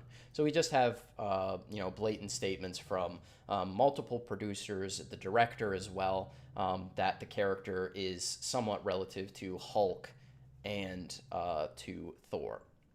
So there you have it. Now you guys can quit crying. And of course, they are a tier below Thor, and obviously Hulk's going to be in this tier as well. So there you go. Now you know. The more you know. Bucky Barnes. Bucky Barnes is a sad case of just being worse than the Winter Soldier. Bucky Barnes just does not perform very well in pretty much any fight where Bucky Barnes is in control over his own body. I think the Winter Soldier is more lethal and overall is just more skilled than anything that we see from Bucky Barnes. That includes all of his fights in Infinity War, where he sort of just gets bullied. We see him get bullied in Falcon and Winter Soldier as well. It's just an unfortunate case for him. He should technically have a stronger arm, but I think overall his skill and his ability would be somewhat nerfed in his Bucky Barnes form, if you will. Carly Morgenthau. I'm going to put Carly in low super soldier, just above Falcon. Normally I would say that Falcon would probably beat her, but Falcon does have like a tendency to sort of charge at people, and she could take advantage of that. We saw it in the show. Crossbones, I'm also going to put in low super soldier. He should just blatantly be more skilled than Carly, and he's able to hurt Captain America with his punches. He should be able to beat her. Quicksilver is going into hard to scale. It's just he's a speedster that has like building level attack potency. It's hard to put him in like a consistent place just because he would counter a lot of people, but then would also lose to a lot of people. Captain America, I am going to put pretty high. I think he's super slept on. I'm going to put him in Spider-Man tier. His biggest downfall being his exposed head, but he does now have a vibranium outfit, courtesy of the Wakandans. He should have vibranium weapons. We've seen him use his wings as like bladed attacks to kill those like big gorilla looking monsters on the battlefield in Endgame. Now he has vibranium blades. I think he would still lose to Star-Lord's sort of versatility, but consistently, he's going to be insane in terms of his maneuverability. If you guys remember what he was able to do during Captain America Winter Soldier, and also in Falcon and the Winter Soldier with his wings, it's kind of crazy what he's able to pull off in the sky, and now he's just incredibly powerful in terms of his attack power and, of course, his durability. Not to mention his versatility with the shield. I wouldn't say that he's necessarily on, Steve Rogers' Captain America level, but he is very well versed with the shield, and I think overall he's kind of slept on in terms of his capabilities. Jemiah he's just up here in Celestial. I don't think I need to explain that. Wasp is going into hard to scale. I mean, I don't know. Anyone that goes into hard to scale, it's kind of the explanation is they're hard to find a definitive place to go. Korath is also in low super soldier. Of course, we saw him lose to Drax. Korath being sort of an elite member of the Kree, I think should be respected in terms of his skill, but I think he's a little bit below Yon-Rogg just because Yon-Rogg has a little bit more firepower with his gravity weapon. Ultron. Ultron's a really tough case, but we do have pretty consistent feats for Ultron being very powerful. I think it's pretty consistent for him to be somewhere in this tier. He's going to be in the conversation of who can beat down Age of Ultron level Thor. When we see that Thor just can't do anything to Ultron, Thor kind of gets beat down similarly to how Curse beats him down, but I think Curse kind of really pummels him, whereas Thor's able to stall Ultron for a bit. So that's sort of the reasoning there. Wong is going to go in Master of the Mystic Arts. You can go above or below Caecilius. I think Wong obviously has become much more experienced, but at the time of the first Doctor Strange, he was pretty much powerless compared to Caecilius, who was like a protege of the Ancient One and sort of a prodigy before Doctor Strange. You could say, maybe Wong is here, but I think they're right next to each other. Caecilius might have a bit of an edge over him. Shuri. Shuri is...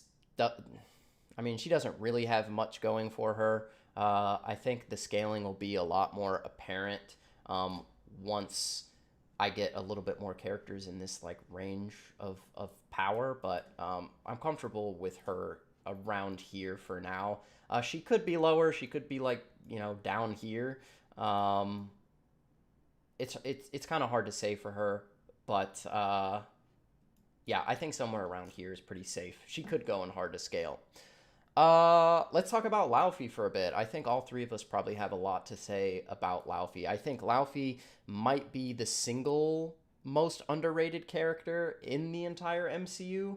I'm going to put him here in high tier God. Of course, he was Odin's longtime rival, and we're talking about prime Odin here, not old, on the verge of Odin sleep Odin, who still, slaps most of the verse.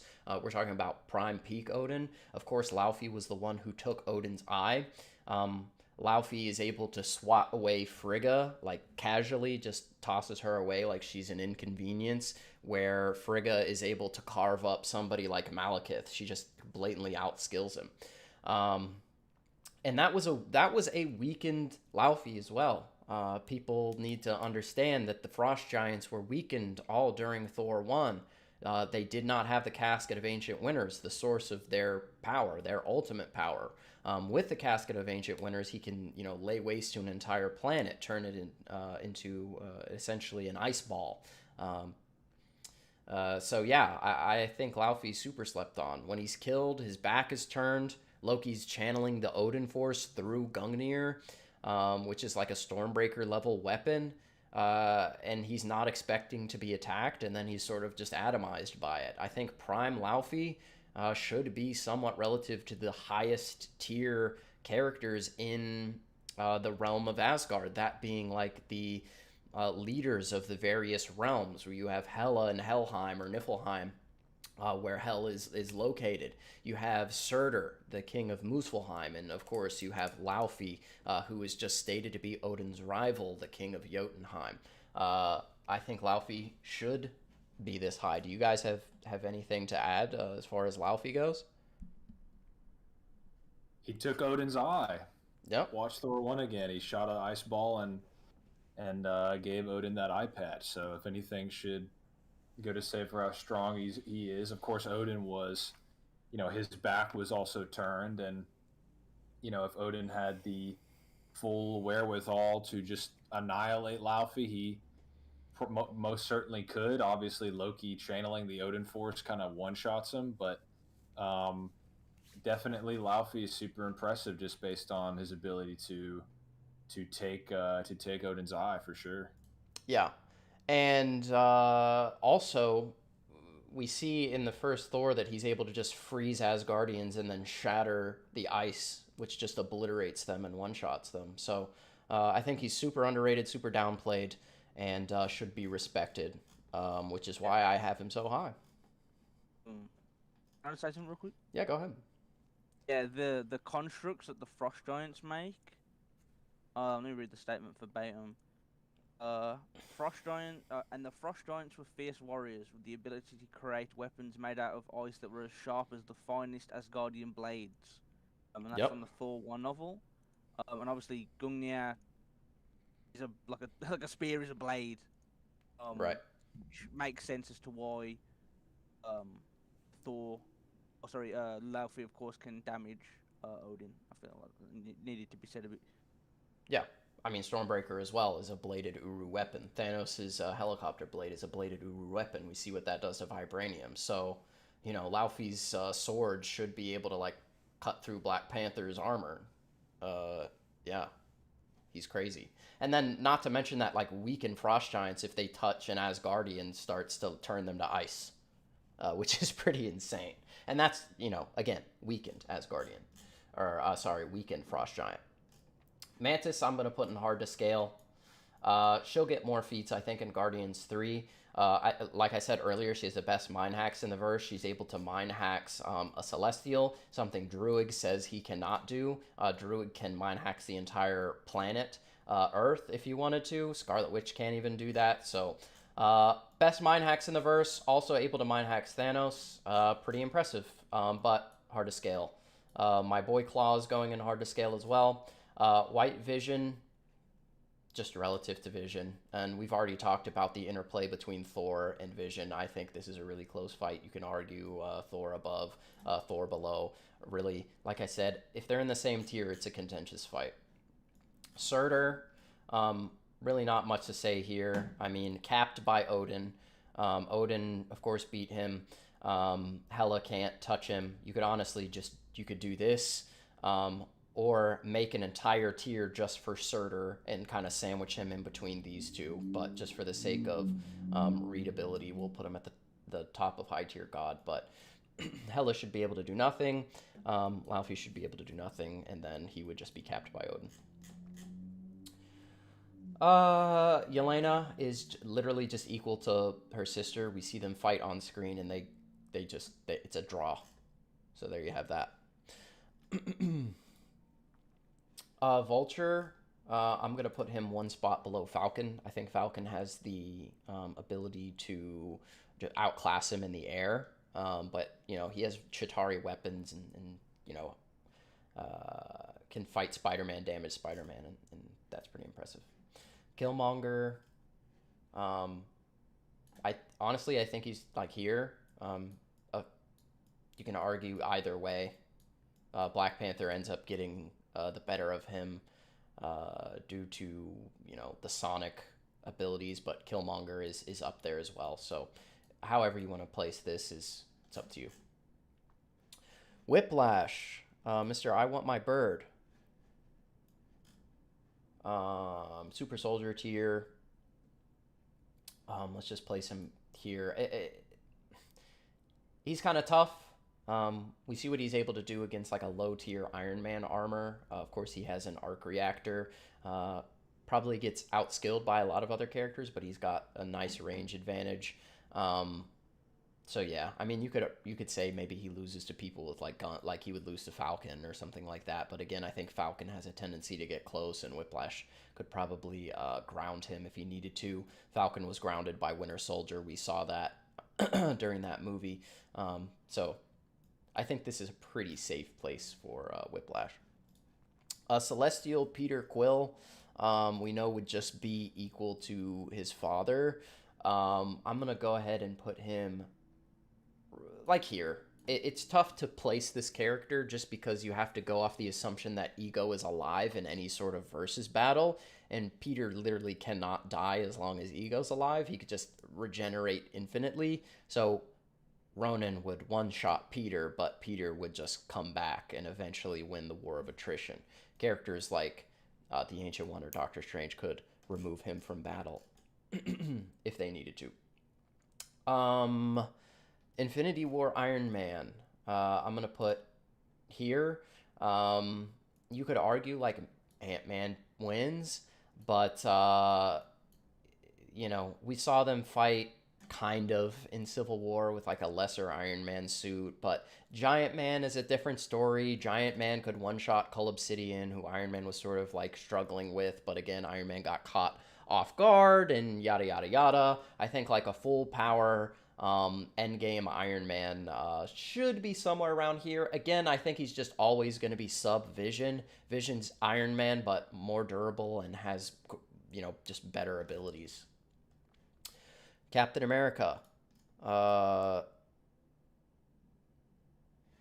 is going to go into peak Super Soldier. Now, if you weren't here earlier, we've already discussed the like internal scaling between Proxima, Nebula, Gamora. But let's talk about Cap. Cap is one of the most skilled characters in the verse. There's no doubting that. But we see that Proxima is able to not only fight him, but she can fight Black Widow simultaneously and, you know, is doing extremely well. She's able to fight characters like Okoye, who's, you know, the leader of the Dora Milaje. We see what the Dora Milaje are able to do to somebody like U.S. Agent, just completely embarrass him in terms of skill. So Proxima's no joke at all. And then we know that Gamora is just would be above her based on her the hierarchy of Thanos' children. So I'm pretty comfortable with Captain America here, but I'm going to let these guys talk about Captain America here just for a second because I need to get some water. My throat is absolutely dry. So if Crisis or Chad could hop in here for a second, I'd appreciate it. Oh boy. Yeah, it's me, Mr. Minimal Mike. Yeah, so uh, um Crisis has hopped out for a sec, so I guess it's just me. So Captain America's placement in relativity to Proxima Midnight is obviously he's able to um kind of like combat her alongside Black Widow. Um, he's also relative to Black Widow in skill. Um, and she's able to. I think it's fair to say that she's. Um, I think you can argue either way that she's where Black Widow's either more skilled. I think she's more skilled. I think Proxima is stronger. Ultimately, um, has a decent strength advantage to where that's what's carrying her throughout the fight. And obviously Captain America with his shield is far better than Captain America those kind of dog shit vibranium gauntlet he gets in Infinity War. As you just see in his performance against Iron Man and Ultron in Age of Ultron. Um, so yeah, and obviously as we went over earlier, Norton Hulk and Incredible Hulk Abomination are also in that tier of Iron Man suits, like the weaker suits, and Captain and Iron Man suit in Civil War is like a kind of like non-combative armor. So Yeah, and like comparison to, let's talk about like maybe the Super Soldier tier where we have Winter Soldier and we see like Cap going relative with Winter Soldier in that movie. Um, I think at the end of the day, Cap probably wins most of those. Sort of caught off guard there at the very end by that being Bucky, but consistently we see how skilled Captain America is, like on the level of Black Panther, who completely dumps on Winter Soldier, even when Winter Soldier is not in his Bucky Barnes persona. So Cap being relative in skill to someone that sort of like no diffs Winter Soldier, a Captain America that's past the point of Winter Soldier, I think Cap increases in skill. Now things get a little bit weird in Endgame, but yeah. Shocker, another character from the Ant-Man universe and hard to scale. Just super inconsistent in terms of powers, abilities, what they do in character, etc., etc., etc., etc. Thor. Oh, now this should be fun. I'm sure a lot of people are going to have a lot of different comments about Thor. And this is going to be the strongest version of Thor that we have on the tier list. But I think it's kind of inarguable Thor being any higher than Captain America. Just take a look at what Thor did to Thanos in Endgame, and then take a look at what Captain America did. Do I need to say more? Thor did nothing, hit him 0 times, got completely just and utterly dominated. Captain America did better. Let's move on. Corvus Glaive. Corvus Glaive. Underestimated character. Right here. Yeah.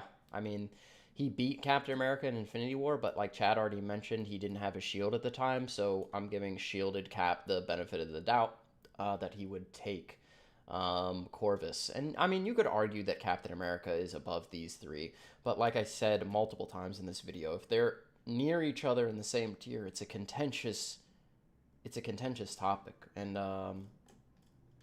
yeah, I'm not trying to downplay anyone or try to have bias against anyone.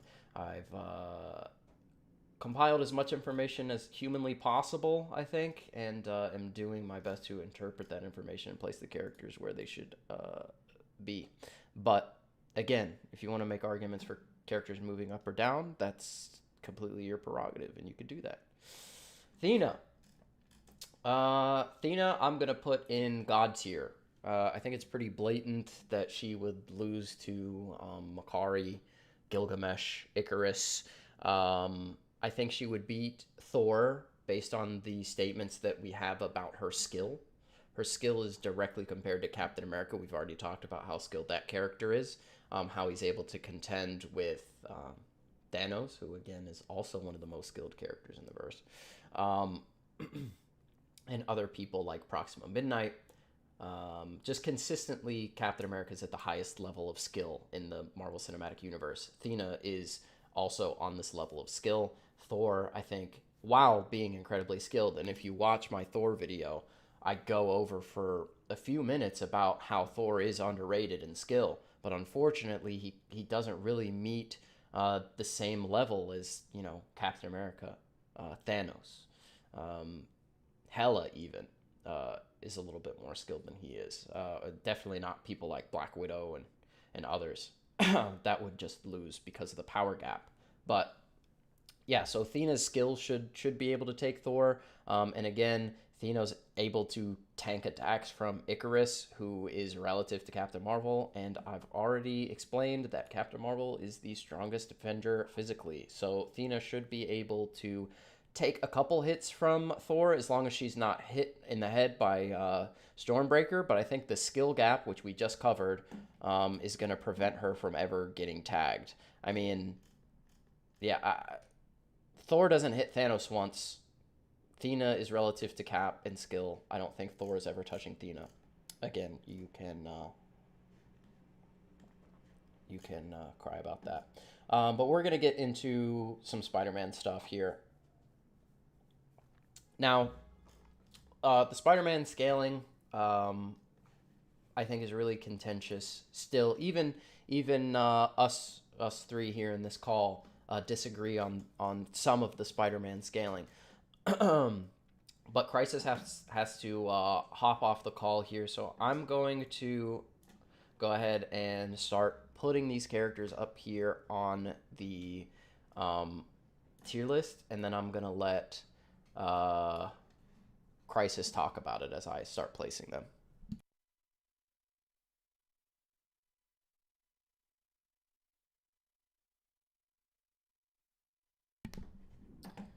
Okay. Where would you like to start first? You can just start with Tobey Spider-Man. Like I said, I'm going to start putting the characters on the tier list, and then you can just sort of generally explain why each character is where they are, similarly to the way that you explained Doc and Goblin.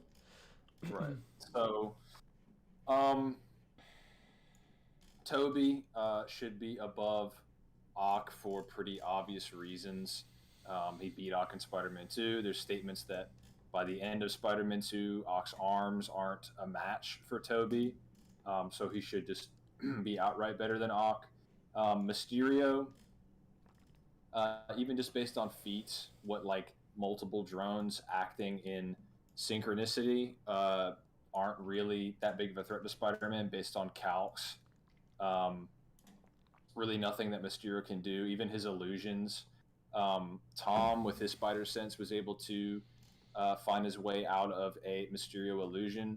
And the thing that a lot of people like to say is that Tom has the superior spider sense, A, because he was able to sense Goblin turning into Norman, and B, because even when disconnected from his body was still able to react to Doctor Strange. To cover the first point, and this isn't well known, you have to dig to find this, but Tobey also sensed Norman becoming the Goblin, or pieces of Goblin sort of, etching away at Norman. In the graduation scene during Spider-Man 1, it was stated both in guides and the novelization to Spider-Man 1 that Tobey, his spider sense was alerted by Norman in that scene. And you have to keep in mind that Spider-Man had never fought Goblin at this point. He has no reason to consciously suspect Green Goblin, or for Norman to be a villain or to do anything nefarious, yet his spider sense was still triggered. Also, at the Thanksgiving scene in Spider-Man 1, Spider-Man was able to sense Norman slowly putting it together that Tobey Maguire's Peter Parker was Spider-Man. And as that's happening, Tobey's spider sense is going off, more intense as Norm is putting it together. And so they both have that similar feat, except honestly, Tom knew that at any point Norman could become a supervillain. He knew that for a fact, and he still kind of had to focus on it, whereas Tobey is passively, feeling the danger of someone he has no reason to consciously suspect, and is able to sense the Goblin persona even through Norman. And then there's also the thing about Doctor Strange, but the thing about that is even when Tom in that same scene is swinging around trying to get away from Strange, he is able to get tagged. He's able to have the rope wrap around him. He's able to have, the train apparate from a portal and hit him. So not to mention that, Green Goblin can tag Tom. So clearly the spider sense, when disconnected from his body, it just works way better than it ever would in a normal scenario, a normal combat scenario where his soul is not, disconnected from him. So by that, Tobey would pretty much have every every reason to be able to avoid and get out of a Mysterio illusion and pretty much do everything that Tom did in Far From Home. Now, there's a whole video. I go 40 minutes in depth, which is not, probably nowhere near as long as this video is going to be, but pretty much covering all of the interplay between Tobey Maguire and Tom Holland, and some Andrew Garfield sprinkled into there, but there's not as much to say. So there's a few factors, even ignoring the Iron Spider, just for the sake that it is kind of wonky.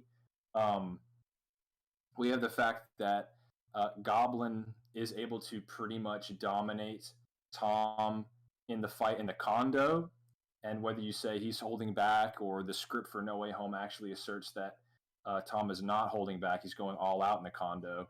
No matter how you look at it, if Tom's holding back and loses badly, you can look at Tobey in the burning building in Spider-Man 1, where he's just doing his casual Spider-Man thing, and in the burning building, he beats Goblin up so bad that after that fight, Goblin says that Tobey is all but invincible.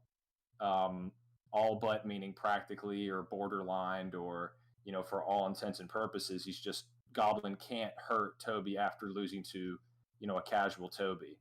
And then even if you say at the end of No Way Home, okay, sure, Tom was able to beat Goblin pretty severely, Tom actually gets tagged twice by Goblin in that final fight. And Goblin, even after being, beaten down by Tom, he's still begging for more. He's still like, hit me again, hit me again. Whereas against Tobey, Norman resorted to faking, being redeemed, faking being different than he was as the Goblin, so that he would be spared from Tobey. And Tobey is never tagged in the final fight. He actually just completely beats down on Green Goblin and can't get touched by him at all. So, and then on top of that, you have Tobey getting stronger throughout Spider-Man 2, which is stated. It's stated that when he gets his powers back completely, he has more strength than he had than before he lost his powers. So he should just be outright stronger. Speed-wise, you have him. The script is stated that him and Andrew move at equal speed. So every lightning dodge feat performed by Andrew, Tobey would also scale to that. All three Spider-Men are able to react to Electro and No Way Home at various points and dodge his electricity. So they all, Tobey would also have that speed. Tobey also has feats of, in terms of skill, he's able to quickly he's able to quickly ascertain where Andrew is shooting his webs from and quickly disarm him before he himself can get disarmed or anything. He is able to, on the fly, assess the weaknesses of all of his villains and pretty much take advantage of the mid-combat electricity with Ock, sound with Venom, water with Sandman. He's able to use Harry's weapons against him.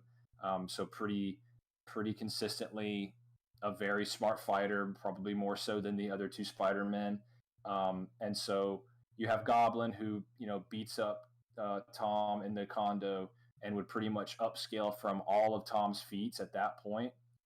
Because if you say he's holding back in the condo, he's probably holding back at all times. So even if he gets hit by a train, like a bullet train in Far From Home, Goblin would simply be stronger than that bullet train that hit Tom. And Tobey is above Goblin even in Spider-Man 1, and he gets stronger throughout the movies. All of the Raimi villains get stronger as the series progresses. So Goblin is weaker than Ock, who's weaker than Sandman and Venom, and Tobey is able to compete with those villains. So there's pretty much a preponderance of evidence to say that Tobey also, the bullet train that hit Tom knocked him out.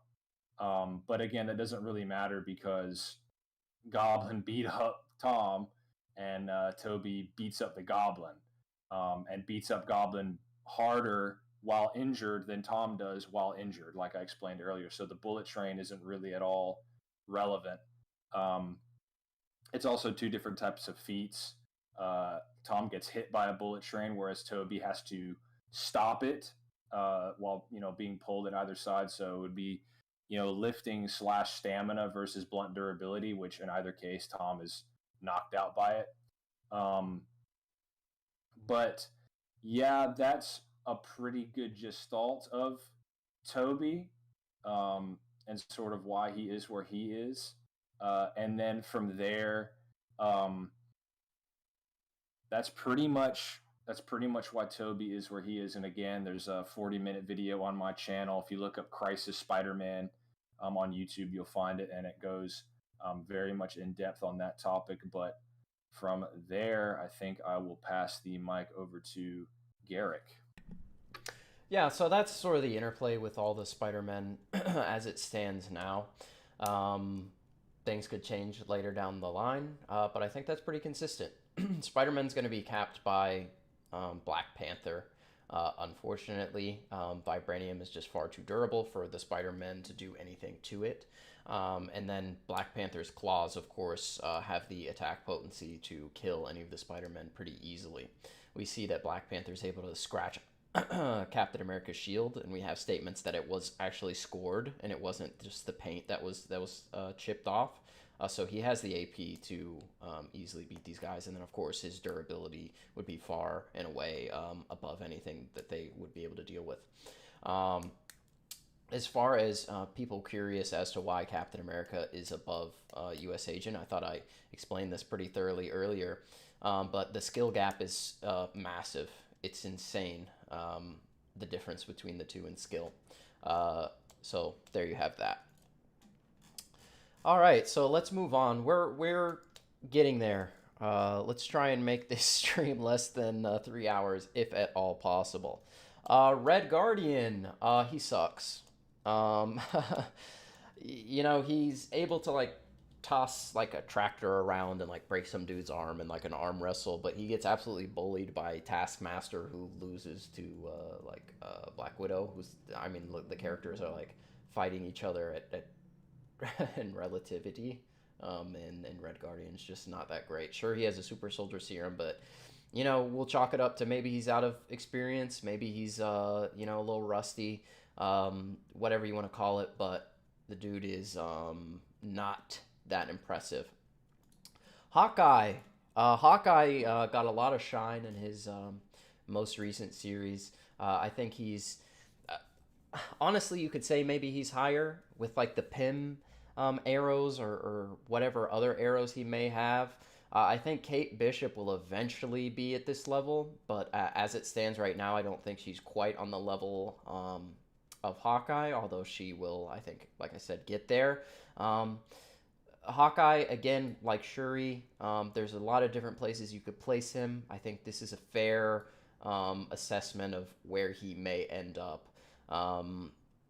But with the Pym arrow, depending on how well he, can take advantage of that, he could very well be, even higher, like somewhere up here maybe. But as of right now, I think this is a safe place for him.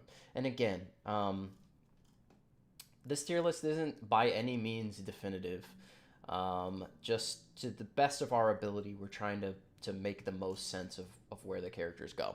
Now let's talk about Okoye. Again, this is going to go into the U.S. Agent Captain America scaling. Okoye is just going to outskill this guy to the point where he just gets negged. And as the leader of the Dora Milaje, she is just at the height of their abilities. Taskmaster.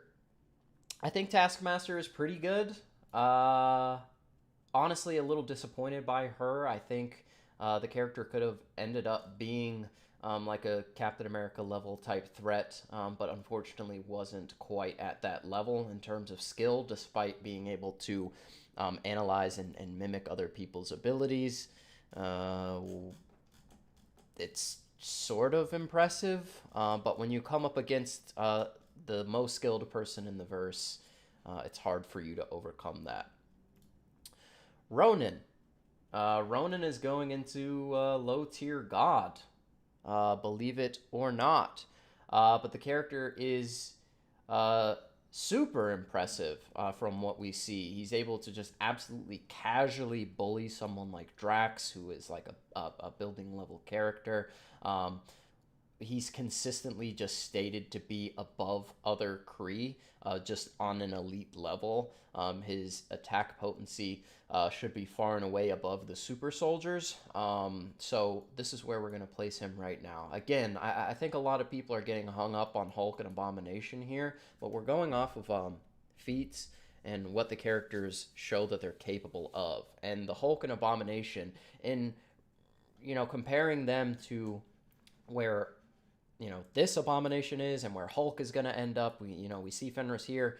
There's a massive difference in power between these two and their prime, I guess, counterparts. So again, what we know about these two, they're just really not that impressive overall. Lizard is probably going to beat Hulk more times than not. The skill cliff is basically the power cliff is basically here. These are like building level characters. These are like city block level characters. And then these are like island. And then we go up and up and up and up, right? So there's the gap between here and here is pretty wide in terms of just power.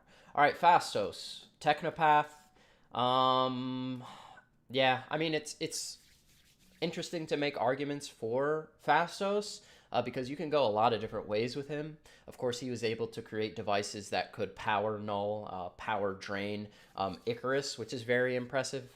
He kind of pulled that out on the fly, but he is a technopath. He has the ability to create, destroy, and manipulate technology. We literally see him do it on screen, and it's explained to us that he can disassemble tech or reassemble tech and control it via his, celestial granted powers. So that being said, anyone with a hammer, that's a piece of technology, an axe, that's a piece of technology, that could be manipulated. Of course, his stats are going to be on the same level as the other Eternals, and we've already talked about how impressive the other Eternals are in comparison to the other Avengers. So, I mean, yeah, does it, at a glance, would I go into a versus battle thinking that Phastos would have any chance against Endgame Thor? No, but after, doing the research and figuring out the scaling, it just makes sense. So, I got Phastos up here with the other Eternals. I mean, like I've been saying this whole time, people, for some reason, hate on the Eternals. I don't want to make any claims as to what that reason may be, but they're really strong, and I don't see any reason to downplay their abilities at all. So yeah, there you have it. At that point, you just be arguing, does the enchantment that Odin placed on Mjolnir supersede Phastos' ability to control technology? Just at a baseline, maybe, but Stormbreaker does not have, any sort of enchantment on it. Of course, it cannot be wielded by, a mere mortal, but Phastos is not that. I snuck in Electro here. Electro just has the full power of Iron Man, i.e. the arc reactor, and can, at any point make himself tangible or not tangible. So he is sneakily really, really strong. Of course, he ends up going down in this movie to much weaker characters, but I don't think anyone would argue that any of the Spider-Men are as powerful as Electro, and Electro just blatantly states in the movie that he doesn't want to be a murderer. He's not trying to kill any of the Spider-Men here, so he's not using full power. So that's why we snuck him here. Of course, Thor, can control lightning, so it's kind of hard to put him any higher. I mean, he's capped at, whatever Thor level you want to say that he's capped at. I think that he would be above Iron Man, just because of his versatility. But yeah, he'd be capped by, I think, an awakened Thor, if that makes sense. Valkyrie. Valkyrie is another character that's kind of hard to scale. But we're gonna put her in mid tier god, adding another level to um, sort of the Age of Ultron level Asgardians. She doesn't do much to Hela, really. We see her destroy a Leviathan with her spear. That's like Avengers 1 level Hulk in terms of like strength, and it wasn't even a strength feat on that level of that Hulk. She's relative to Loki in skill. I think people downplay Loki's skill quite significantly. Um, Loki, if you rewatch that fight with Valkyrie, is going blow for blow with her in terms of hand to hand skill, and then ends up getting the upper hand and mind hacks her at the end. So she's extremely skilled, no doubt. But I think she's got room to grow. I think in Love and Thunder we'll see her move up. I think she might end up being like around here by the time everything's said and done. But as for right now, I think it's safe to put her in mid tier god. Here we have Infinity War Thor. He's one spot below Endgame Thor. Whether you like it or not, this Thor has the best feats out of any Thor. Calculable feats, that is. This Thor is stated to be stronger than this one. And the only counter argument that I've ever seen for this guy being below this guy is this guy's fat, which doesn't make any sense to me. I'm not sure why Asgardians would be limited by the biology of humans. We know that Odin is fat and old, and he's the strongest Asgardian. Nobody disputes that. Volstagg is fat. He's considered one of the most elite Asgardians ever, part of the Warriors 3. So people using the argument that Thor is fat and therefore is weaker is a really bad argument. You should stop doing it. Also, he has Mjolnir and Stormbreaker. This guy only has Stormbreaker. So there's no argument. Let's continue on. Hulk. We finally made it. Hulk. We're gonna put him here. Yeah. Chad, you wanna tackle Hulk? Oh boy. Oh, yeah, sure. The live stream's a bit slow for me. So where have you put him? You put him below. I mean, between. Sorry, I put him right above Ragnarok Thor. Okay, yeah. So I know people are gonna be mad about that. So yeah, there Sorry, is a Shang-Chi statement should from. also be up here, but go ahead. There's a where else should I start? I'll start with the Ragnarok stuff. So there is a statement of from Taika Waititi, the director of Ragnarok, that in the arena Thor and Hulk are equal in strength. However, Thor has lightning. What does lightning give you? It gives you higher AP and the range. Hulk gets hit twice by said lightning. Now, if you look at the context of the scene, when he first gets hit, he's surprised by it, it's off guard, and he gets up, and they have a clash. Thor's approach to the clash, their jumping, is superior to Hulk's because he's more skilled. Hulk is a childlike brawler. Hulk gets hit again, and for some reason, people like to say that he lost. The fight was not over; it had not concluded. They were literally about to carry on fighting. However, the Grandmaster obviously, Hulk was in some kind of trouble. You know, I'm not saying that the Hulk just fucking ragdolls Ragnarok Thor, but he was in some kind of trouble. Trouble that he's obviously not seen Hulk in before as his champion. Decides to stop the fight and knock out Thor. So as that, then you have um Hulk in Infinity War presses Thanos, who at this point should be in the same mindset as Endgame Thanos. He had not become a holy warrior, as the people in the art book call him, and gathered 2 Infinity Stones and keeps his armor. And despite this, he's able to press Thanos momentarily and make him grunt, even though he's wearing the armor. What does the armor do? The armor can in Endgame can take attacks from uh, Captain America with Mjolnir's lightning, which should be as strong as Endgame Thor, based on feats. Uh, so and obviously the fact that Wanda has to strip it away rather than just crushing Thanos implies that it is somewhat kind of an obstacle in her attempt to kill him. The fact that Hulk can do that, and then you have um the Thanos' armor is above Thanos physically, and Hulk, despite this, can make Thanos grunt, implying that it is doing something to him. Then you have, and a lot of people miss this, the start of Endgame. Bruce Banner in the second Hulkbuster like punches a weakened Thanos in the face, and it does nothing to him. But that obviously correlates into Hulk with a stronger Thanos. Hulk can make a stronger Thanos with actual armor, grunt, and like has some effect to him.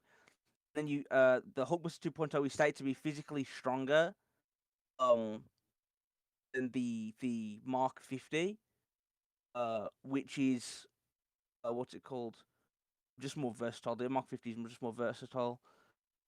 Yeah, that's mainly the scaling that we've put together over the few years, just to like give Hulk some proper respect.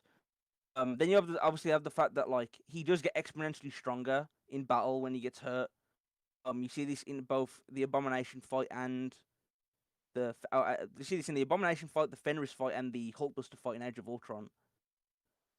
He just goes from being down bad and being like kind of like tossed all over the place to just dominating the fight. So I think if you have to the statement that Ragnarok Thor and Ragnarok Hulk, at least Hulk in the arena, are equal in strength. Thor just has like the range and like maybe the AP with lightning gap, but the gap isn't enough to just like slap him like Thanos's was. And Hulk obviously has the ability to get angrier when he gets noticeably, explicitly hurt, and he would over time, I think, become stronger than Thor. That's enough to put him down. Better, qualitatively enough to put Thor down. Sorry. So yeah, that's the scaling. Yeah, I think it's also important to note that, okay, so if Thanos is somewhat relative to Hulk in terms of like strength, why is Hulk so much lower? And it's just the massive skill gap. Um, we know that Thor and Hulk can like go blow for blow with each other. I don't think anyone's gonna argue that Hulk would be able to tank an attack from Stormbreaker like that with just one shot and kill him. But Captain America is just gonna completely outskill like Thanos did, and so would characters like Thena and probably even Vision, who, like I mentioned earlier, should have the ability to counter fighting styles like Iron Man does in Civil War. But Vision is also still incredibly skilled. He can counter all of Hawkeye's attacks, and Hawkeye is, of course, somewhat relative to Black Widow in terms of skill, and Black Widow's the most skilled character in the verse. So just at a baseline, Vision would probably beat up Hulk and kind of demoralize him, which is, what Thanos did. And then there are people, for some reason, bringing up Thor should be like up here above Thanos. Even though Thor with Stormbreaker and Mjolnir lost to a Thanos without the Infinity Gauntlet. So just take a second to think about that and then, get back to me. Okay, let's talk about this guy a little bit later. War Machine. Where did we have War Machine? He was in Mid-Tier God, I believe. That's right. Let me double check here.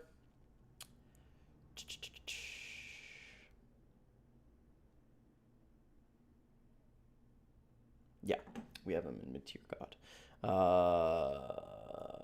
Right here. Okay, and the reasoning for War Machine being up here is just his most advanced armor should be somewhat relative to Iron Man's most advanced armors, in terms of like attack potency and like raw durability. Maybe not versatility, but just like raw power. Let's talk about this later. Yondu. Yondu's just gonna be here. I think this is pretty easy to explain. He's above Rocket Raccoon.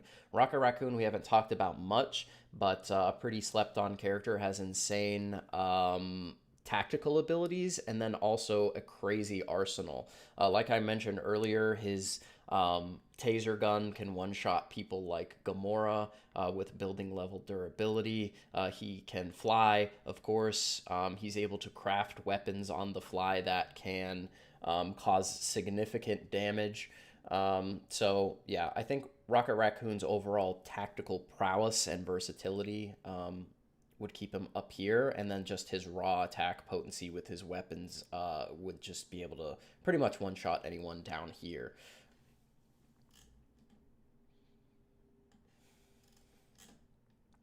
All right, let's continue on here. We have another Hulk. This is just going to be a stand-in for, sort of Age of Ultron Hulk. And, yeah, he's going to be here in mid-tier God as well. For all the reasons why these characters are relative, these two characters are relative as well.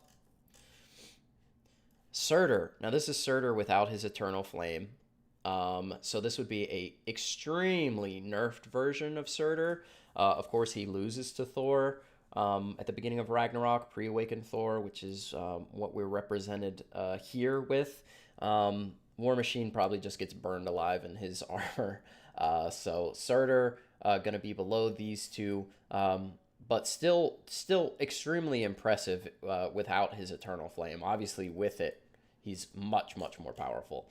So some people like to bring up that Thor beat Surtur, but let's use our brains for a second.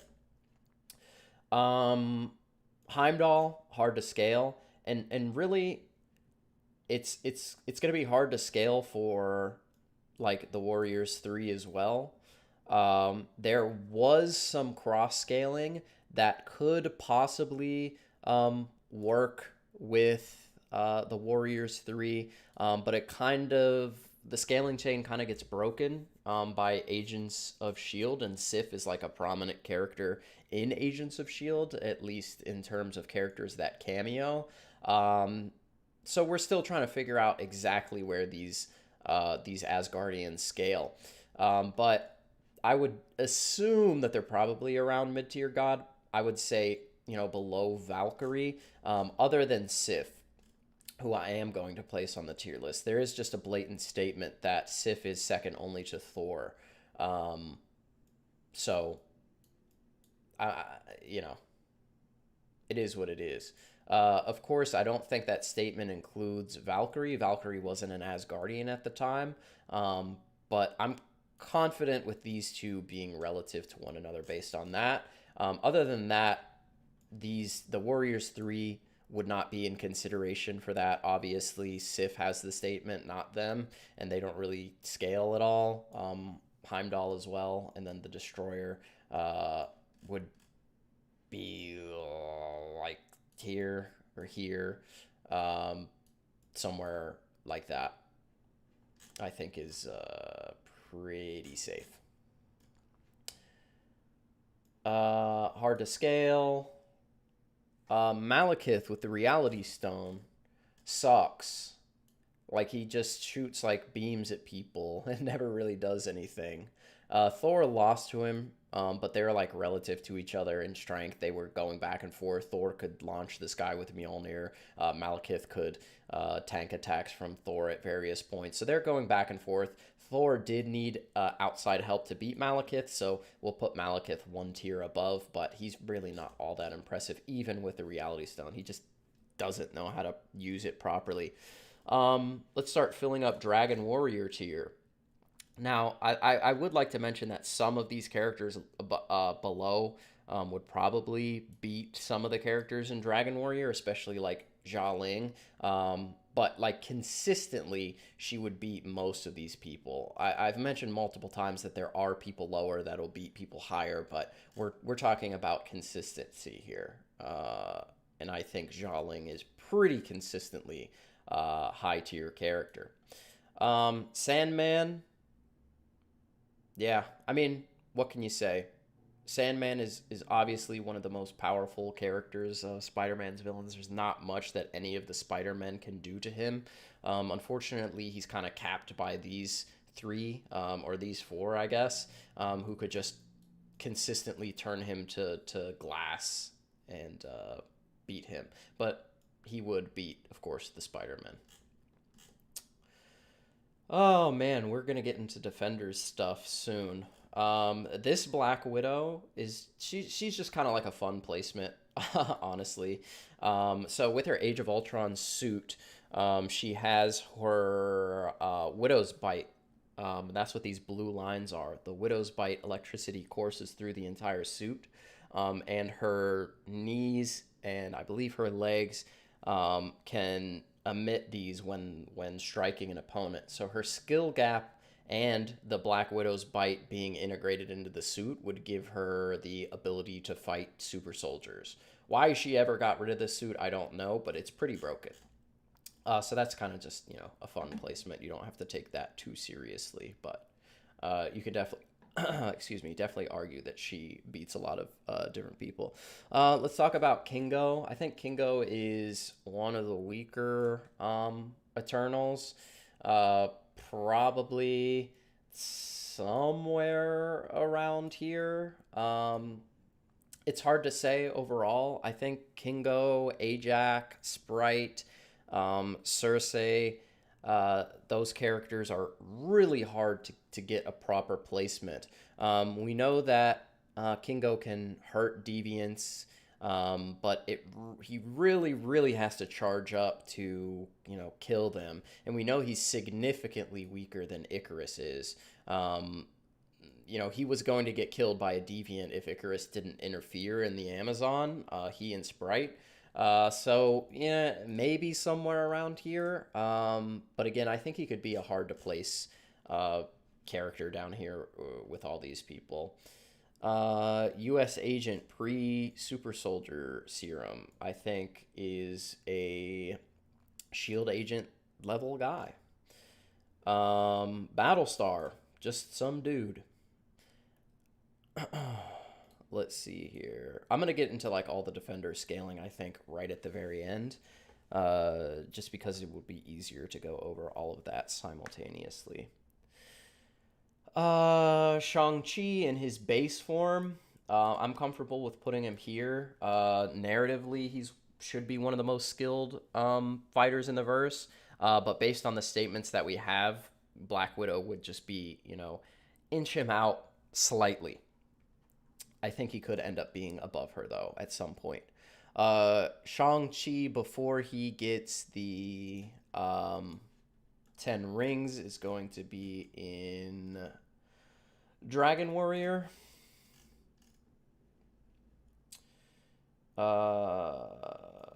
Death Dealer, I think at the bottom of high tier Shield Agent makes sense based on his fight with Shang-Chi, Shang-Chi's mother, and Shang-Chi's aunt are obviously both above Wenwu.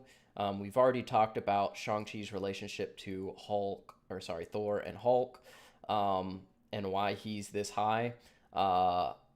But he also has the fighting style of these two, so I think he would probably end up beating his mother or his aunt, despite Wenwu losing to them. And again, they are amped by the Great Protector, so it's not like they're just base humans, They are magically amped physically. The Dweller in Darkness is another like odd case. I'm gonna put the Dweller in Darkness in Master of the Mystic Arts because it can only be affected by magic, and once we get up here, pretty much all of these characters are magical. Thor is The Eternals, I mean, I don't know what you would call the celestial energy. It could be magic. I don't think that it is, but I've already mentioned that there are characters in some instances above characters they would lose to. But obviously, Cap has magic. All three Lokis have magic. Laufey has magic. All the Asgardians, Scarlet Witch. So, you know, capping the Dweller in Darkness at the Master of Mystic Arts makes the most sense to me. That being said, we should just put the Great Protector up here. Obviously, we're putting the Great Protector above Shang-Chi, as the Great Protector literally empowers Shang-Chi's armor as well as his various fighting styles, and then all of these are empowered by the Great Dragon as well. The Great Dragon could, I think, unironically be way, way higher, but we, at this point, have not seen the entire limits of the Great Dragon's power. But we know that the Great Dragon's, like, I guess, durability would be somewhat relative to Hulk and Thor's AP, based on the various statements in the MCU that we have. And I'm going to go ahead and just put these four here in hard to scale. This Wanda's just an extra Wanda. But I've talked about it before with these guys. Super inconsistent. These four Eternals are, at least. Cersei, I could see being like one of the elite, way, way up here, possibly above the other Eternals after everything is said and done. Especially like Unimind amped Cersei, but all of the Eternals, when amped by the Unimind, are kind of insane. So we're really getting down here to the end. Most of this is going to be Defenders stuff, so let's try and like rapid fire our way up here. Ironmonger is in Super Soldier tier. You know, I think it's pretty obvious that this is kind of where he's capped. We know that Winter Soldier can like get through Iron Man armor at the end of the day. I think he might be able to evade and get close enough to like rip apart the Ironmonger suit, as it's going to be much, much weaker than like later Iron Man suits. But, you know, contentious. You can argue either way, I think, is fair. Killmonger, one of the more skilled characters in the verse, I think, probably pretty underestimated in terms of skill. I'm going to go ahead and place him right here. We saw what he was able to do to Black Panther. Black Panther is relative to Captain America, who's just below Black Widow. So I think it's fair to have him just below Black Widow. And that is, of course, without any of his, you know, the heart-shaped herb. M'Baku is stated to be the only character that could challenge Killmonger in like a fair 1v1. I'm not sure the, you know, truth of that. I think Okoye could do it, but of course this is Okoye with like full vibranium armor and a like vibranium spear. She would be removed of that if she were to fight Killmonger in a straight 1v1. So M'Baku is stated to be the only one that could get it done, and by that measure would be above someone like John Walker, who gets demolished by the Dora Milaje. Nakia, go back and watch Black Panther. She's able to like go blow for blow with Killmonger, even like disarming him at one point. Nakia is insanely skilled. I like her a lot as a character. Hopefully she has a big role in the next one. T'Chaka is just another fun placement, you know. Should be relative to his son, and then would be right above the Spider-Man. Let's see. The rescue armor is just going to be a less experienced sort of Iron Man. Wait, I lost her. Where did she go?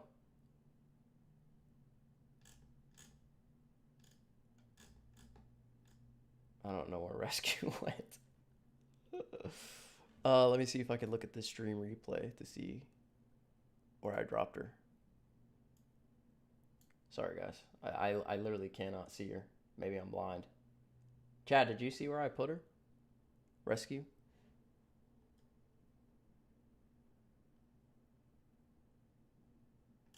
Anyway, someone in the chat, let me know where I put Rescue, so I could place her on the tier list. Let's talk about this in a bit. All right, this is pre enchanting Loki. So pre-enchanting Loki is a lot less impressive. He's going to be, like I mentioned earlier, relative to Valkyrie in skill, and then he kind of just beat her in their 1v1 via mind hacks. Base Malekith is going to be just one spot above Loki. Jack Duquesne, just some dude, could end up being higher, no doubt. Aldrich Killian, we can get him up here on the list. Low tier god, might be able to beat Ronan. It's hard to say like where he caps out, but probably around here. Eliath, I mean, this is a heavy hitter that we have not had on the list yet. Eliath, able to eat entire timelines, that would make it universal. It does do it one at a time, unlike Dormammu, which has multiple universes within it. So would be a universal character, not a multiversal character. Enraged Hulk is going to go at the top of mid-tier god. And then, of course, the Hulkbuster, I think, would be, right in between these two. We see that when Hulk was, calming down, Hulkbuster was able to knock Hulk out. But Enraged, Hulkbuster really didn't have a prayer. Frigga. This is really, filling up quickly. But Frigga, she taught Loki everything she knows. Probably has more, magical hacks abilities that we don't know about, but we saw her just fight Malekith one-on-one and kind of beat the crap out of him. So there you have that. Mordo, I don't think this is any shock, is going in Master of the Mystic Arts. Probably will end up being higher than Wong. I could see that easily happening, for sure. So let's see here. Agatha. So Agatha is a character that a lot of people really hype up, but I think she honestly is a little overrated. She has a great ability to sort of counter Wanda. Oh, there's Rescue. I don't know how she ended up all the way down there. But yeah, just Iron Man, but not as good. But yeah, I think Agatha is a little overrated. So she's not relative to Scarlet Witch or even this Wanda. Of course, she had a lot of prep time to do what she did in WandaVision. I think it's safe to say she would be below the Masters of the Mystic Arts. You could possibly argue, being above them, but I don't think much higher than that.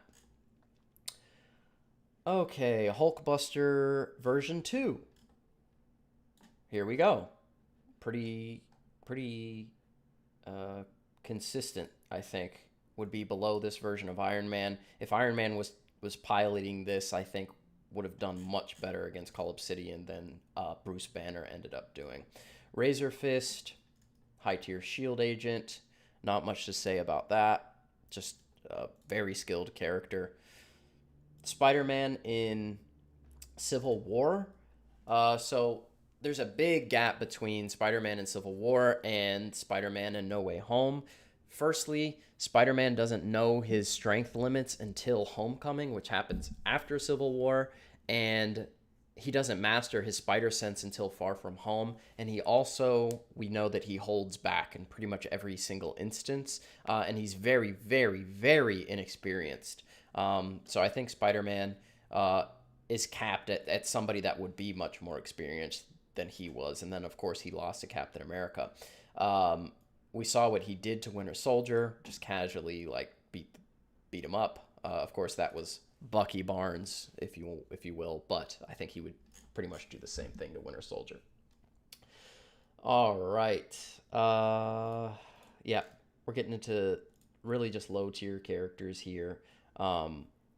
Nick Fury, not that surprising, Shield Agent tier. Sharon Carter as well. Misty Knight, hard to scale. Red Skull does have a little bit of a super soldier serum, is able to fight Cap, a less skilled Cap, albeit, but should be above like base John Walker. Shocker, just some dude. Unfortunately, he literally is just some dude. He has like the Shocker gauntlets, which is impressive, yada yada yada, but there you have that. Let's see. Agent Carter. Another instance of Shield Agent tier. Agent Carter is able to fight against like Dottie, who's a high level Black Widow. I think Agent Carter's pretty consistently like a Shield Agent realm character. Let's just start piling in here. And Maria Hill as well. Shield Agent. And then most of this is going to be Defenders. So a lot of this is, internal scaling. So let's see, how accurate we can make this. Trish Walker's pretty good. She's just barely above just some dudes. Like, she's enhanced, but even someone that's like really not that skilled at all, like Jessica Jones, is able to beat her. Oh, Isaiah Bradley, we almost forgot. My man literally just beat Winter Soldier in the past. So, I mean, if you disagree with that, I don't know what to tell you. Stick's an interesting case because there's like statements that he's worse than Daredevil, and that obviously he lost to Daredevil. Excuse me, as I learn to speak. Lost to Daredevil on screen, but he also has crazy feats like beating Black Sky Elektra, which is insane. So yeah, he's a little inconsistent, but I think consistently should be below people like Daredevil, despite being relative to them. Finally, we're going to put somebody in Martial Arts Master tier. Now, I do have an entire video on Iron Fist, and you're probably going to have to watch that to get the entire context of the Iron Fist tier, if you will. But I'll do my best to explain it to you guys because I feel like there's going to be a lot of crying about it. So, Iron Fist as a character is a master of the martial arts. He should be relative to someone like Black Widow, who's Shang-Chi, the peak skill in the verse, and then his fist, of course, would give him an advantage. Iron Fist's major downfall is his inability to control his emotions, but if he's fighting against somebody where emotions wouldn't be a factor, that wouldn't really inhibit his martial arts ability. But when he fights against Daredevil, he's extremely nerfed by, the emotional distress that he's experiencing.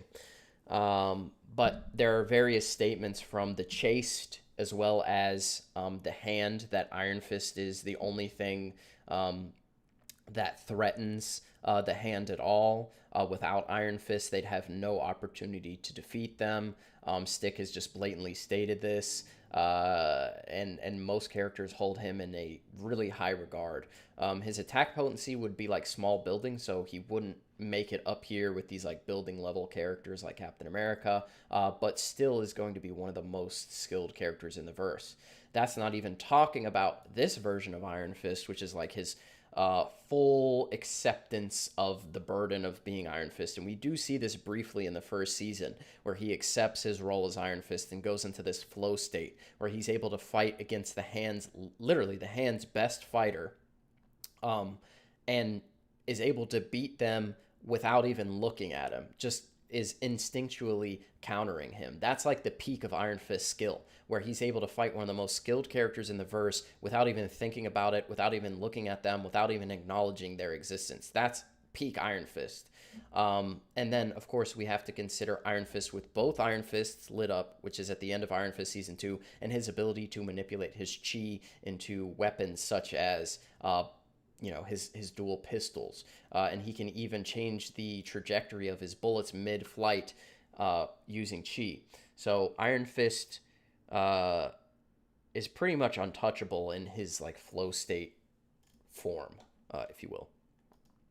So Bullseye, I've got him one spot above Daredevil. I think this is pretty blatant. He kind of beats Daredevil in all of their fights. Yeah, I mean, go back and rewatch them. He wins the first fight in the office, he wins the second fight in the church, and then in the third fight, he's taken out by Kingpin when he gets his back broken. Hero of Harlem tier. These are going to be the Luke Cage characters, which are going to be too durable to be hurt by pretty much anyone below them. So they're kind of just a hard line in the sand for a lot of these characters. They're just, these people are more skilled, sure, but these guys are just too durable. Punisher, I have in tier 5. If you go back and rewatch all the fights between Punisher and Daredevil, Punisher just blatantly performs better than Bullseye does in hand-to-hand. He's able to fight with Matt. He's able to even disarm Matt, something that Bullseye is not able to do. Like, you see the massive difference in Daredevil and Bullseye's hand-to-hand capabilities, but Bullseye has a crazy advantage at range. Punisher sort of makes that advantage less impressive because of his marksmanship abilities. So combining his crazy hand-to-hand skill that we see him perform against Daredevil, his crazy ability to fight at mid-range and long range, and his insane durability. He can endure torture and keep going. He's been drugged and keeps fighting. He's been shot in the shoulder with a sniper rifle and still beat Daredevil in a fight. So Punisher is insane. If you haven't seen these shows, you need to go back and check them out, because like we explained earlier, they are canon.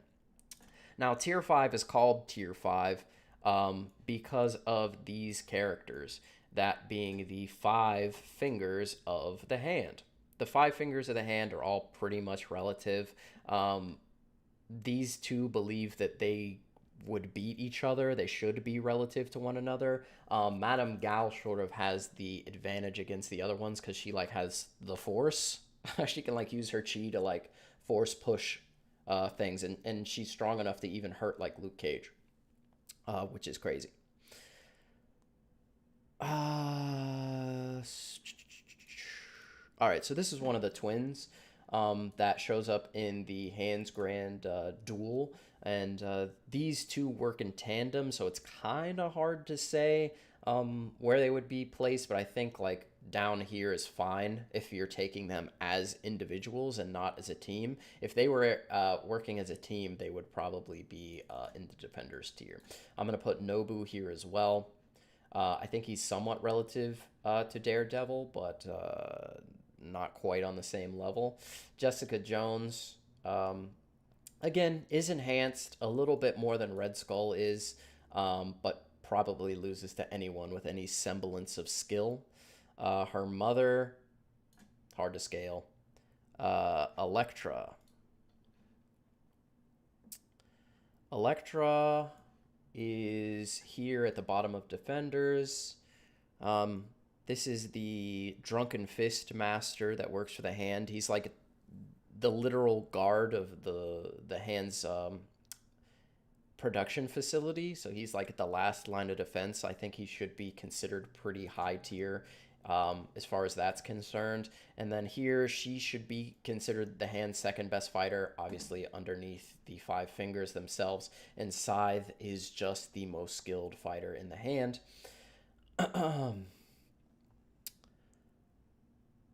Here we have Typhoid Mary. Hard to scale. Maya, she's like relative to Hawkeye in hand-to-hand, which is kind of insane. So I'm going to put her in high-tier shield agent. As I mentioned earlier, Hawkeye's somewhat relative to Black Widow in skill. Now we have Purple Man, who's a really interesting case.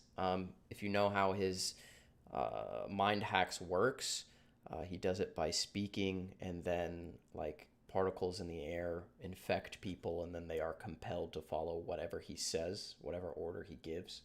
And you would think like this would take time or be delayed, as you know, the particles would need to travel and infect somebody. But in a police station, he's able to talk at like a normal volume and instantly control everyone in the room. He does the same thing in a coffee shop. So it's kind of hard to accurately place this guy. But if you want to give him all the benefits that you could possibly give him, and say that if he spoke, he would mind hacks like anyone instantly, I think he would be pretty high, probably up here, but could be capped by like Iron Man, who probably has like filtration systems in his suit. So it's kind of hard to place him, but I think somewhere around here would be fine, because he could just tell whoever he's fighting to, you know, kill themselves.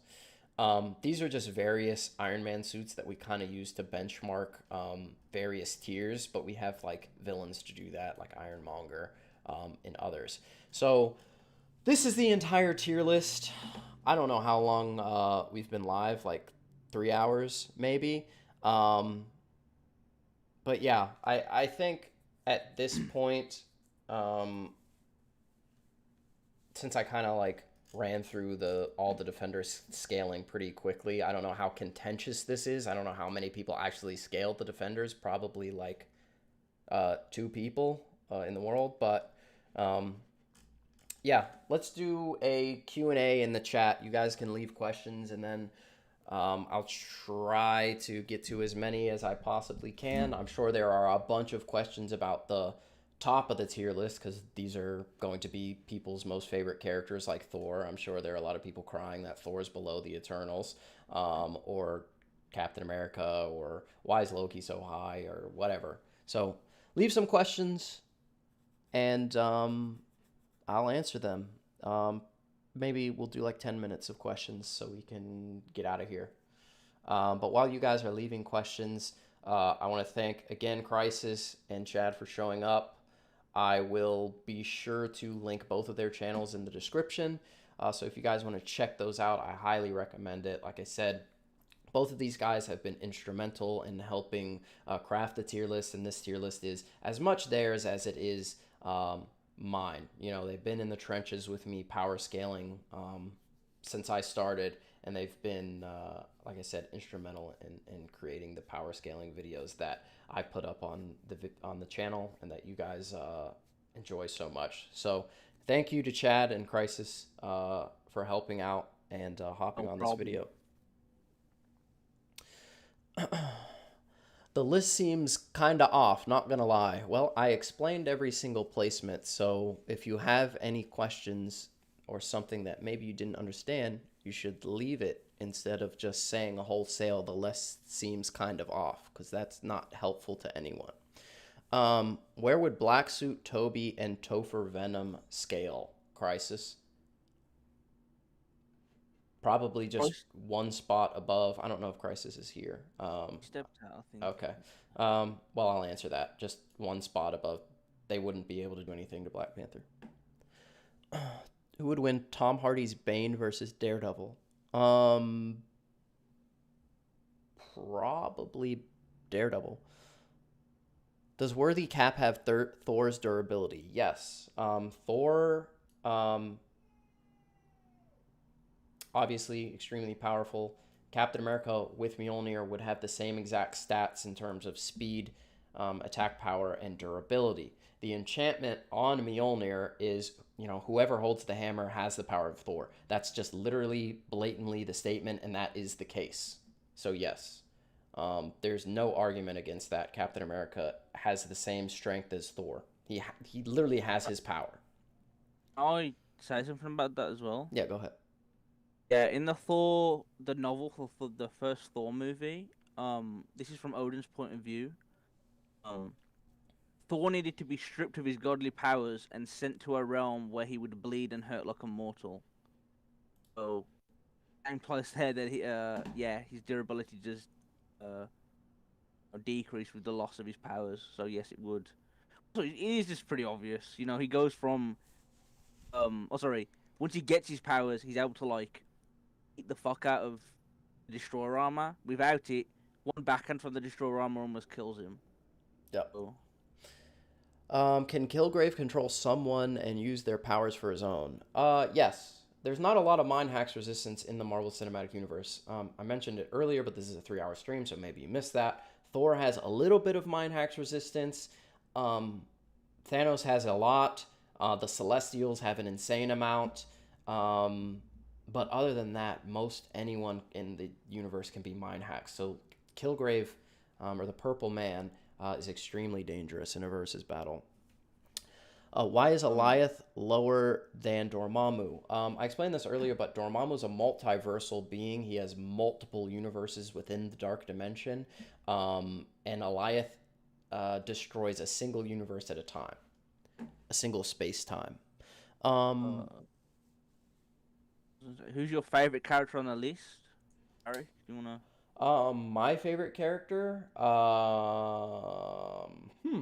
That's a good question. I mean, it's probably Spider-Man. Tobey Maguire Spider-Man. Yeah, probably him. I really like Daredevil a lot. Daredevil's one of my favorites. I love Cap. I love all the Guardians. You know, there's not a lot of characters I dislike, but my favorite's probably Tobey. I like to think that I'm pretty unbiased. I like the Eternals. I like Captain Marvel. I like Scarlet Witch. You know, I like everyone. So I'm not trying to hate on anyone, but yeah. Oh, my favorite character is Hulk, obviously. I think. The Hulk, the Hulkster. Yeah, I think characterization wise, Hulk is at his prime. Hulk and Banner are in their prime. Sorry, around Avengers Assemble or the first Avengers movie. Yep. Age of Ultron, he's fine in that. I think the reason why he kind of declines a bit is because of the whole forced relationship with Black Widow. Right. Yeah, that's my favorite character. Deadpool's pretty low. Like, he's not able to, like... So, you guys remember in X-Men Origins Wolverine, like how he just runs through all those people and with his like katanas? They like reference that in Deadpool 2, and Cable's like able to shoot him up, so he would be pretty low tier. He'd probably lose to fucking Shocker. I think he's small building level on. Yeah. I could be wrong. He's not that impressive. Carnage, Riot, and Venom I don't have on here because they're weird. Like they do technically meet the burden of like interacting with the sacred timeline, but they don't really like scale to anyone, and it's kind of hard to say like what their durability would be or you know what they could do, but they should be able to like beat Spider-Man, and you know they probably be around Spider-Man too. Shouldn't Ebony Maw be higher? He beat Doctor Strange. So again, that's sort of like a counter situation. I don't think anyone like Doctor Strange is up here. I don't think anyone would say that Ebony Maw could beat like Thor or Captain Marvel, right? So I mentioned that before, but there are some characters that counter characters above them. Do you mind if I answer a question?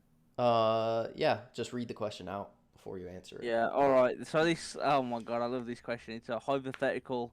If you were to guess, where would a MCU World War Hulk rank?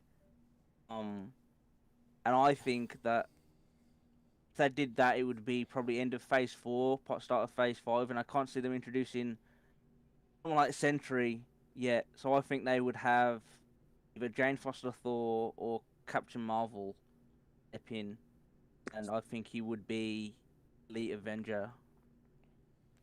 There you go. My favorite characters are also Toby, Daredevil, and Cap. I have to agree with Garrick. There you go. Oh, sorry. Also, Cole Reed. I know you have like some pretty explicit disagreement with the list. If you want to talk about it more in depth, there's a whole Discord you can join where we can voice chat. You know, like big boys. Yeah, that's true. And like, That's true. you know, get any disagreements out the way. Hmm. I mean, he did say it was a weak list, but like I told that person earlier, that doesn't help anyone. If you have an issue with the list, then do something about it. Like, tell me what's wrong with it. You say Fastos is weak, but that's blatantly not true. We see what he's able to do against Icarus, who was stated to be relative to Captain Marvel, and also has insane island level feats at a low ball, and literally is a technopath. I don't know if you know this, but an axe and a hammer is a piece of technology. So Especially when you notice things like how Proxima's tech, her spear, is able to come back to her in the same way that Thor's hammer is able to, or Thanos' weapon, has mechanics to it. So even something like a blunt instrument in the MCU, when it comes to, the high level tech that exists out there in space or with the Asgardians, even something seemingly, obtuse and low tech is actually certainly a refined piece of machinery that Fastos would be able to manipulate. right, and we see that even in the movie where he's talking about the plow, where he invents the plow for humanity. A plow is not much more advanced than an axe or a hammer. Um, so I mean, that's just not a helpful comment. Please reiterate to these Thor fanboys why Captain Marvel is above. Captain Marvel's just stronger. She's got better feats, and like I said dozens of times, and by writers, directors, in guidebooks, is just stated to be the most powerful. Yeah. Distant statements plus um, Endgame Thanos, bloodlusted, beats up the strongest Thor, like you explained earlier. Stated to be the strongest Thor, has 2 enchanted weapons as opposed to just 1, and Thanos pretty much ragdolls that Thor, beats him into the dirt, whereas Captain Marvel tanks a headbutt and pretty much has Thanos like on one knee defeated before he resorts to using the Power Stone in his open hand. Yep. So Carol haters are kind of cringe and weird. Yeah, I don't know why they shit on her so much. Let's see. Agatha should be higher. Who? Fuck Agatha. Someone said Agatha should be higher. Yeah, I like I said, Agatha's a weird case. You can argue higher. You can argue honestly. You can argue lower. I have no problem if people have an issue with Agatha. I am very, I'm proud of this tier list. I think it's really good, but it's not perfect by any stretch of the imagination, and I'm not saying that it is, but I will defend most of the placements pretty vehemently. I like how you recognize how dangerous Captain Sam is. People tend to sleep on him. Yeah, I think people tend to forget that he has a full vibranium suit and he can we see what Black Panther can do with his claws, and his wings are just giant knives that he can fly with. A lot of people disagreeing and arguing. Just letting you know, I appreciate the work that went into this. Thank you, Satine. It was a lot of work. Literal years between all of us and other people that have helped. Why include the multiversal No Way Home characters when no What If characters are included? I mentioned earlier that these characters really interact with the sacred timeline, unlike the What If characters, other than the Watcher. Can Purple Man tell himself that he's worthy enough for Thor's hammer? I don't think so. Loki is at the top of God tier because he can enchant beings like Eliath, and should, with his new magical prowess, be able to enchant characters without the mind hack's resistance to resist it. Who do you think should be stronger than they are in the MCU? Hulk. Hulk, Vision, Malachi for the AFA. I think they made him way too weak. Yeah, he gets you want to say he's Thor level, at the least, sure, but then gets his arms cut off and they drop a ship on him and he dies. Yeah. So, generally, though, the MCU has done a good job. There's a couple characters where they kind of fumble, but I think, if you were to imagine, okay, you've got Cap is about here, and then Spider-Man should be stronger than him. I feel like that's kind of, natural and then you have like Thor and Captain Marvel. Like I feel like generally it's normal, like it's what you'd assume. Yeah. But yeah, people like Hulk are, you know, they definitely should be scrapping out here with characters like Captain Marvel and most likely like Wanda, sans her. Well, even, you know, I mean, based on the comics, he'd probably be able to deal with her reality warping even so. In that respect, he's definitely lacking. Yeah, he would. So I'm not using the what if characters again because, well, the biggest reason is, okay, we get it. Ultron is strong. The Watcher is strong. All right, they're at the top of the list. Like, there's not much to say about it other than they're big and they're strong. So there's not any interplay or and like any interesting scaling other than big, strong. So they'll probably be in the 2022 list. I'll do this again next year. Can't wait. Why is... Sorry, go ahead. Carnage. They're on the list. They're not on the list for the same reason Carnage and Venom aren't on the list. Yeah. Which is because they don't properly interact with the main timeline. You know, and you might think that's arbitrary, but that is why that is the case, you know. Is what it is. Oh my god, another. Where would the Phoenix place? Celestial tier. Probably Universal. Yeah. And how generous you are with a certain statement. Cersei, Ajax, and Sprite are all in the hard to scale tier just because they are that hard to scale. Sprite could probably beat a bunch of different people on the tier list. Like, I think she would probably beat everyone in like Dragon Warrior, but it's hard to say consistently where she would be, so I just put her in hard to scale. Toby, Tom, and Andrew will all move up, yes, probably with more appearances. They'll get better feats. Obadiah Stane does solo Dormammu. That's true. Let me fix that. So there you go.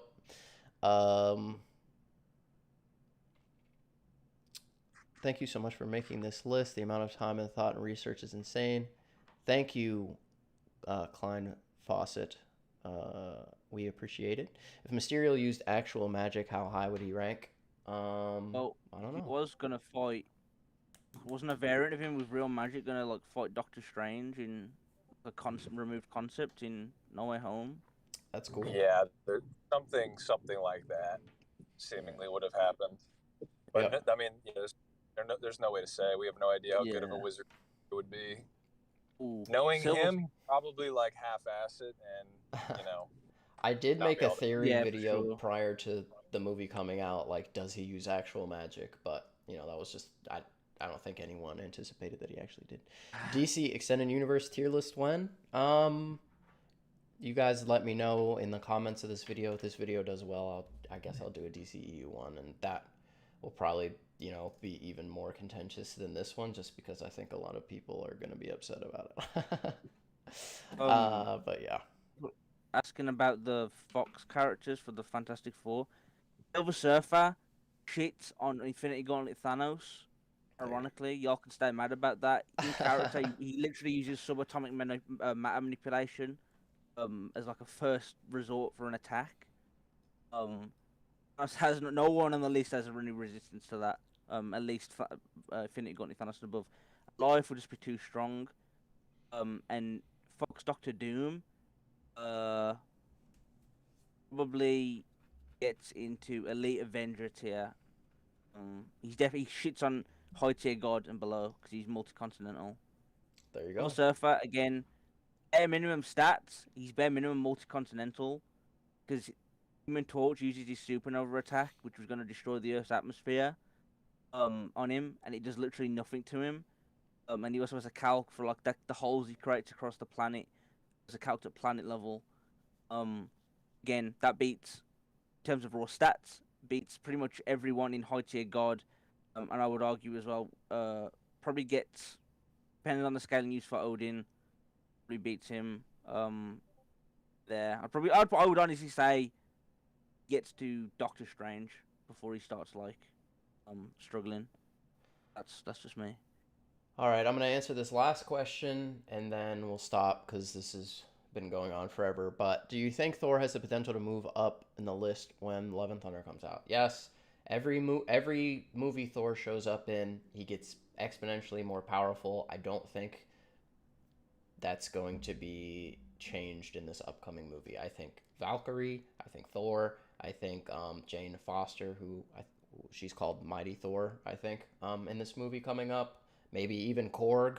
Obviously, Gore the God Butcher is going to be up here. I think they may move up to high tier God or even Elite Avenger tier. I think at some point Thor will do what he did in like the Rune King Thor storyline and just become one with the universe. There you go. I think that's the only real way that I feel like they could just. I think people would be so mad if they killed him off. They would just have him become what people perceive his strongest state to be in the comics. Just become like an eternity level being and just merge with the universe. There you go. That's just a theory, though, of course. See, White, thank you for the kind words. We're gonna wrap this up. Thanks again, everyone who showed up and watched. There's like 200 people watching right now. I think we had like 400 or 500 people watching simultaneously at like the peak. I know this was a really long video. If you were here from the beginning and you made it to the end, congratulations, you're a god. Leave me a comment down below. What would you change in the tier list? Like I've said multiple times, this is not a definitive tier list. It's not perfect, but we're constantly working to get it as close to perfect as we possibly can, and it'll probably change tomorrow. So we're always working. If you guys have information that you think we're missing or whatnot, let us know. But keep in mind that pretty much every single tier, all the characters in that tier, there's an argument for them beating one another. So if a character is close to another one, then it's contentious, and there's not really that much point in getting deep into the weeds on it.